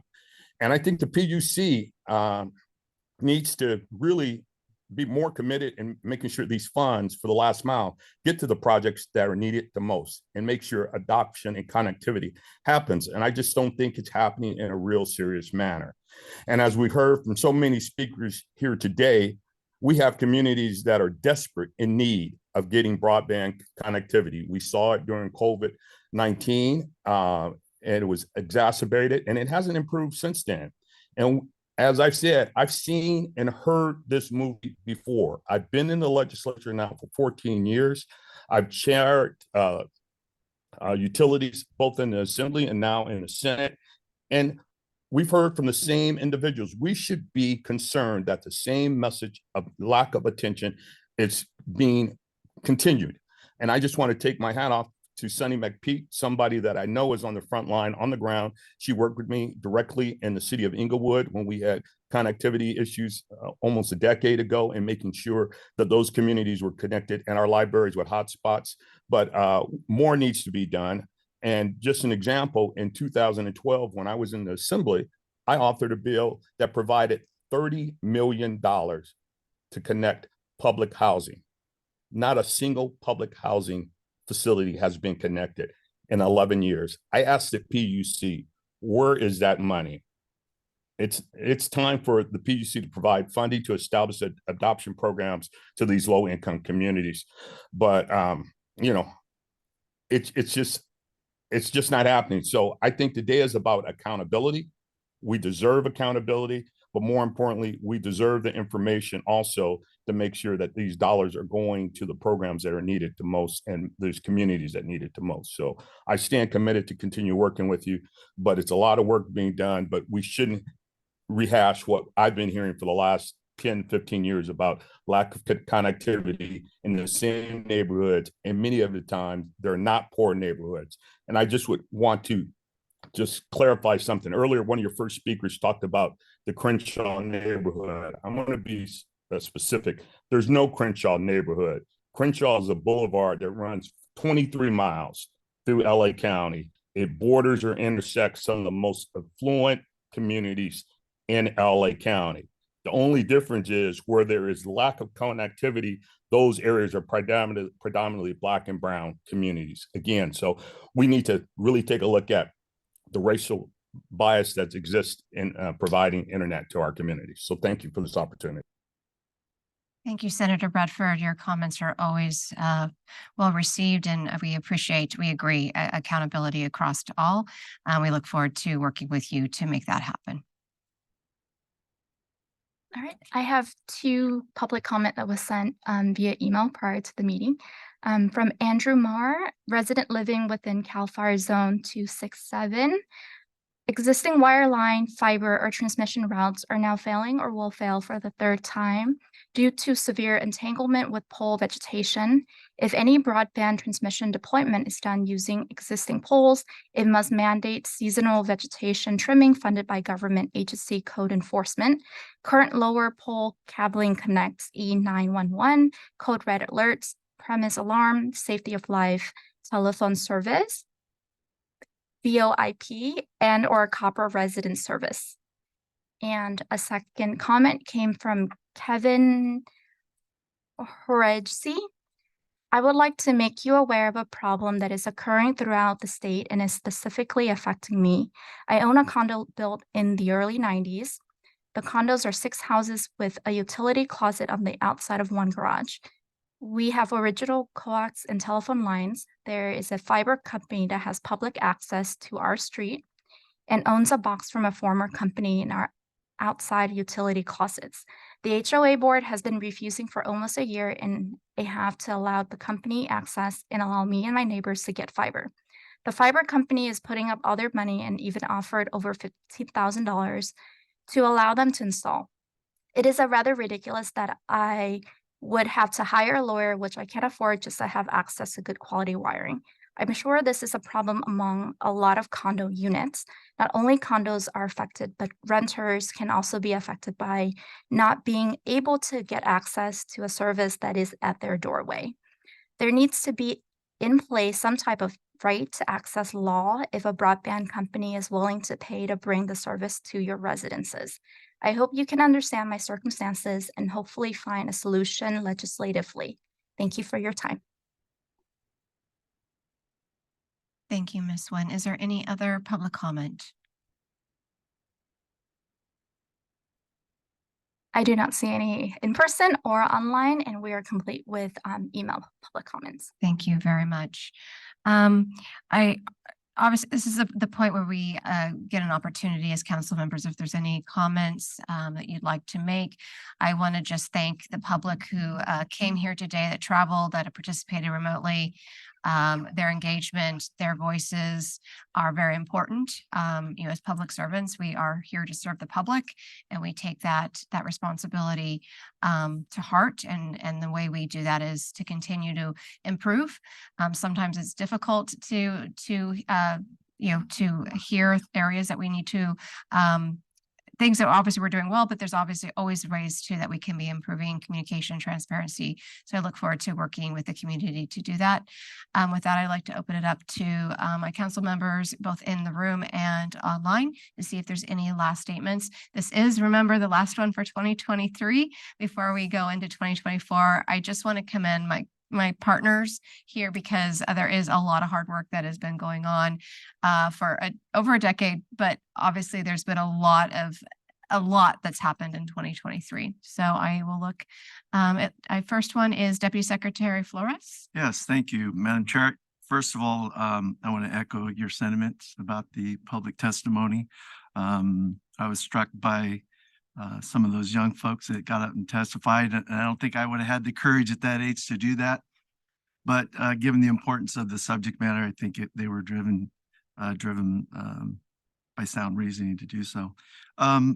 Also, I wanted to commend you for allowing them to go over their time.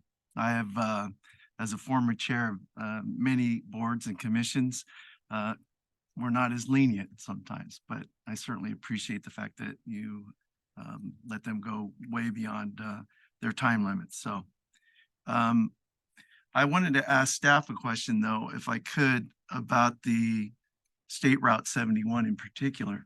And, it's a little bit alarming to think that Pleasanton would get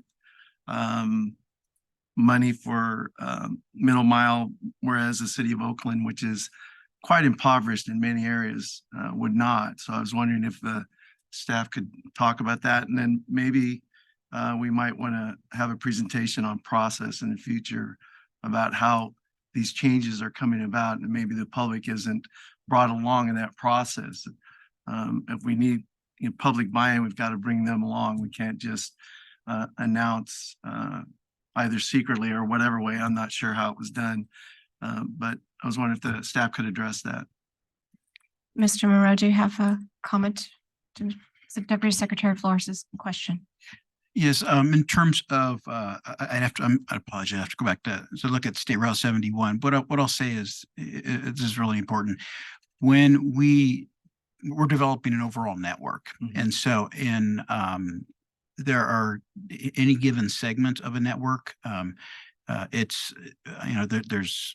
it's crossing the state. It's going to go through some affluent neighborhoods to get to the disadvantaged communities. That's the way the connection works. And so I think there's concern. And so I know that as the public and locals look at some of the, what's been the way we've developed it, sometimes you'll hear us talk about kind of a wheel structure, but we have, in order to have in order to serve the greatest number of communities, we'll create these large rings, and some of them might go through affluent neighborhoods.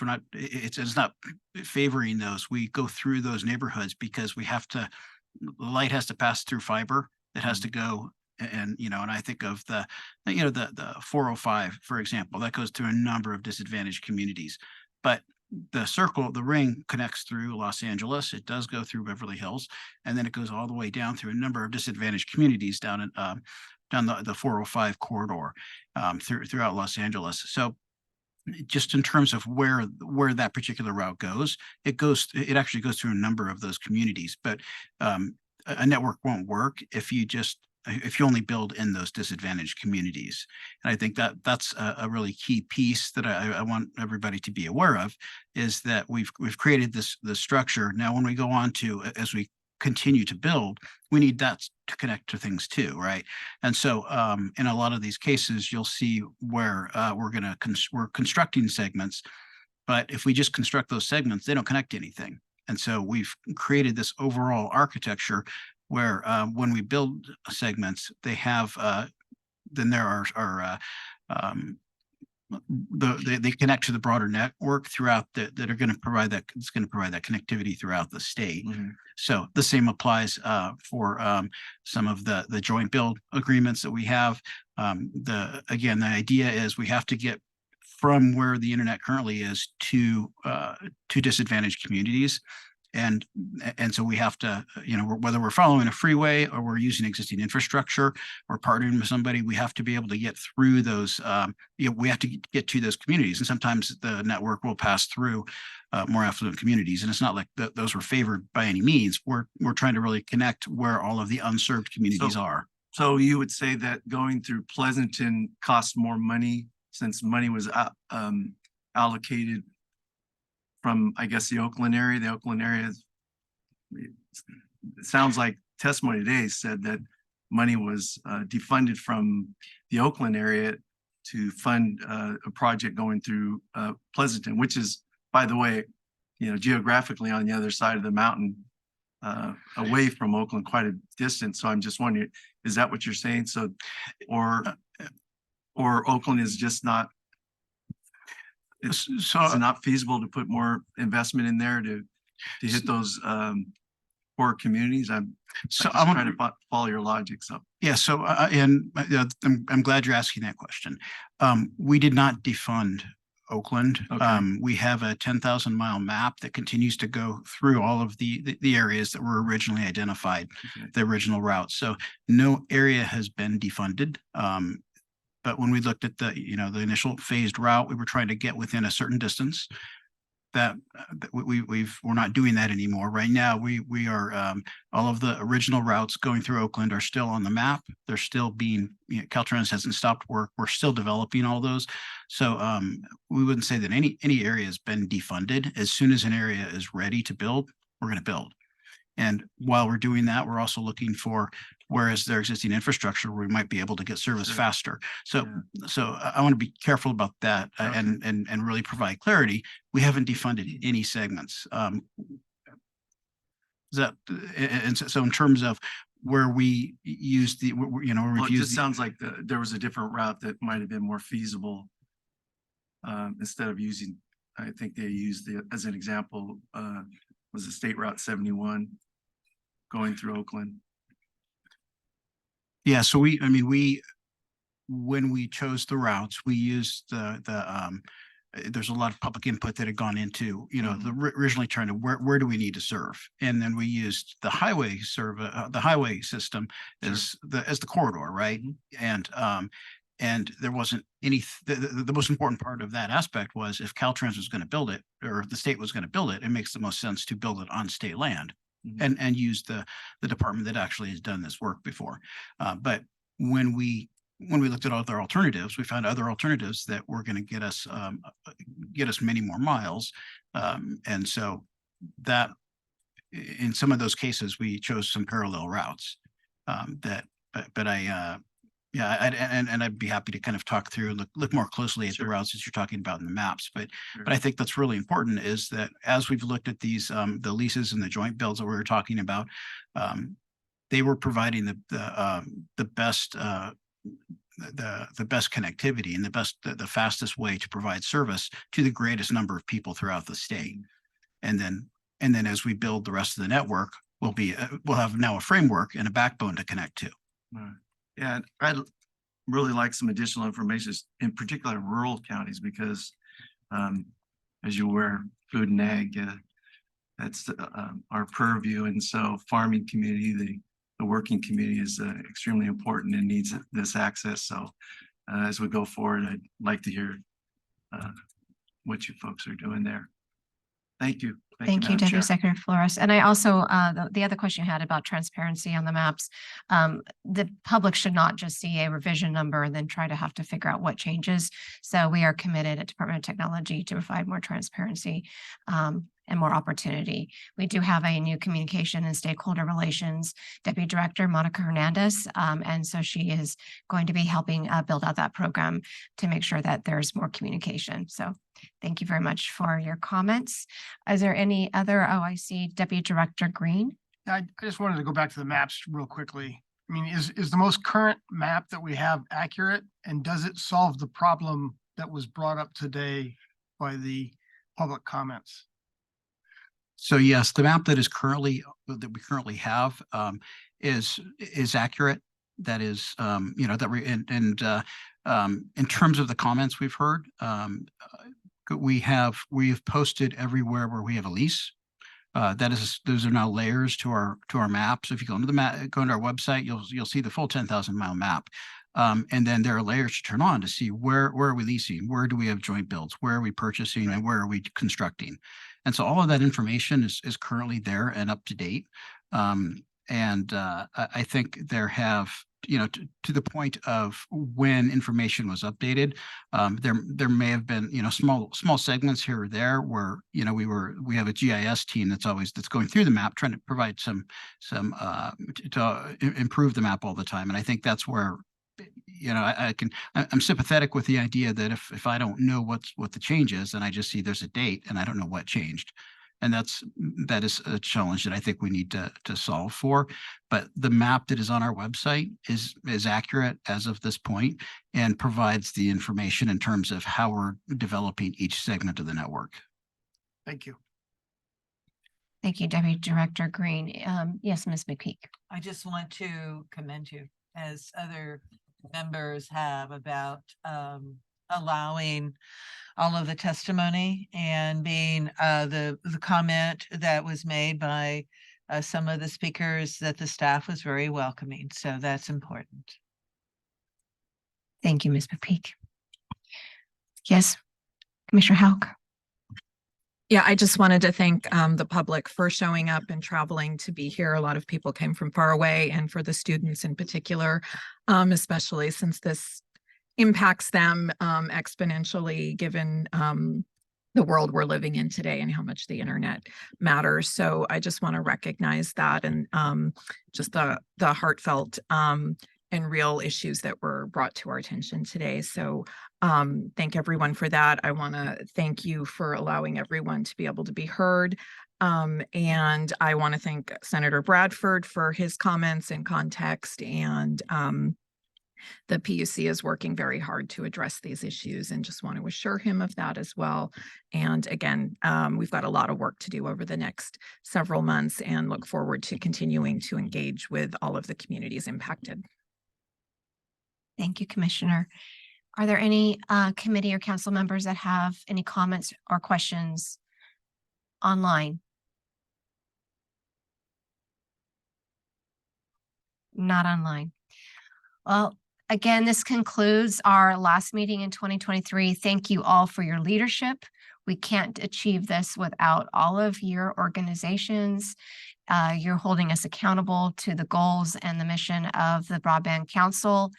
And again, the public comment was something that was very important to all of us. I'm glad that we were able to make sure that everyone had the opportunity to speak, because only through partnership. But I think what was my comment last time is it's not what we say, it's what we do that people remember. And I want to just relay that.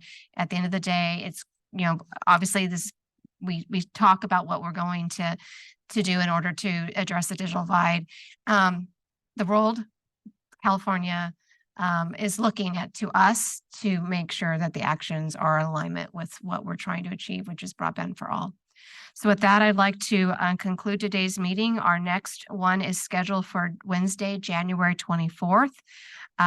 Pending, well, we actually already had CBC approval for the agenda. It'll be from 9:30 to 11:30. We look forward to seeing you there. And this concludes today's meeting. Thank you very much.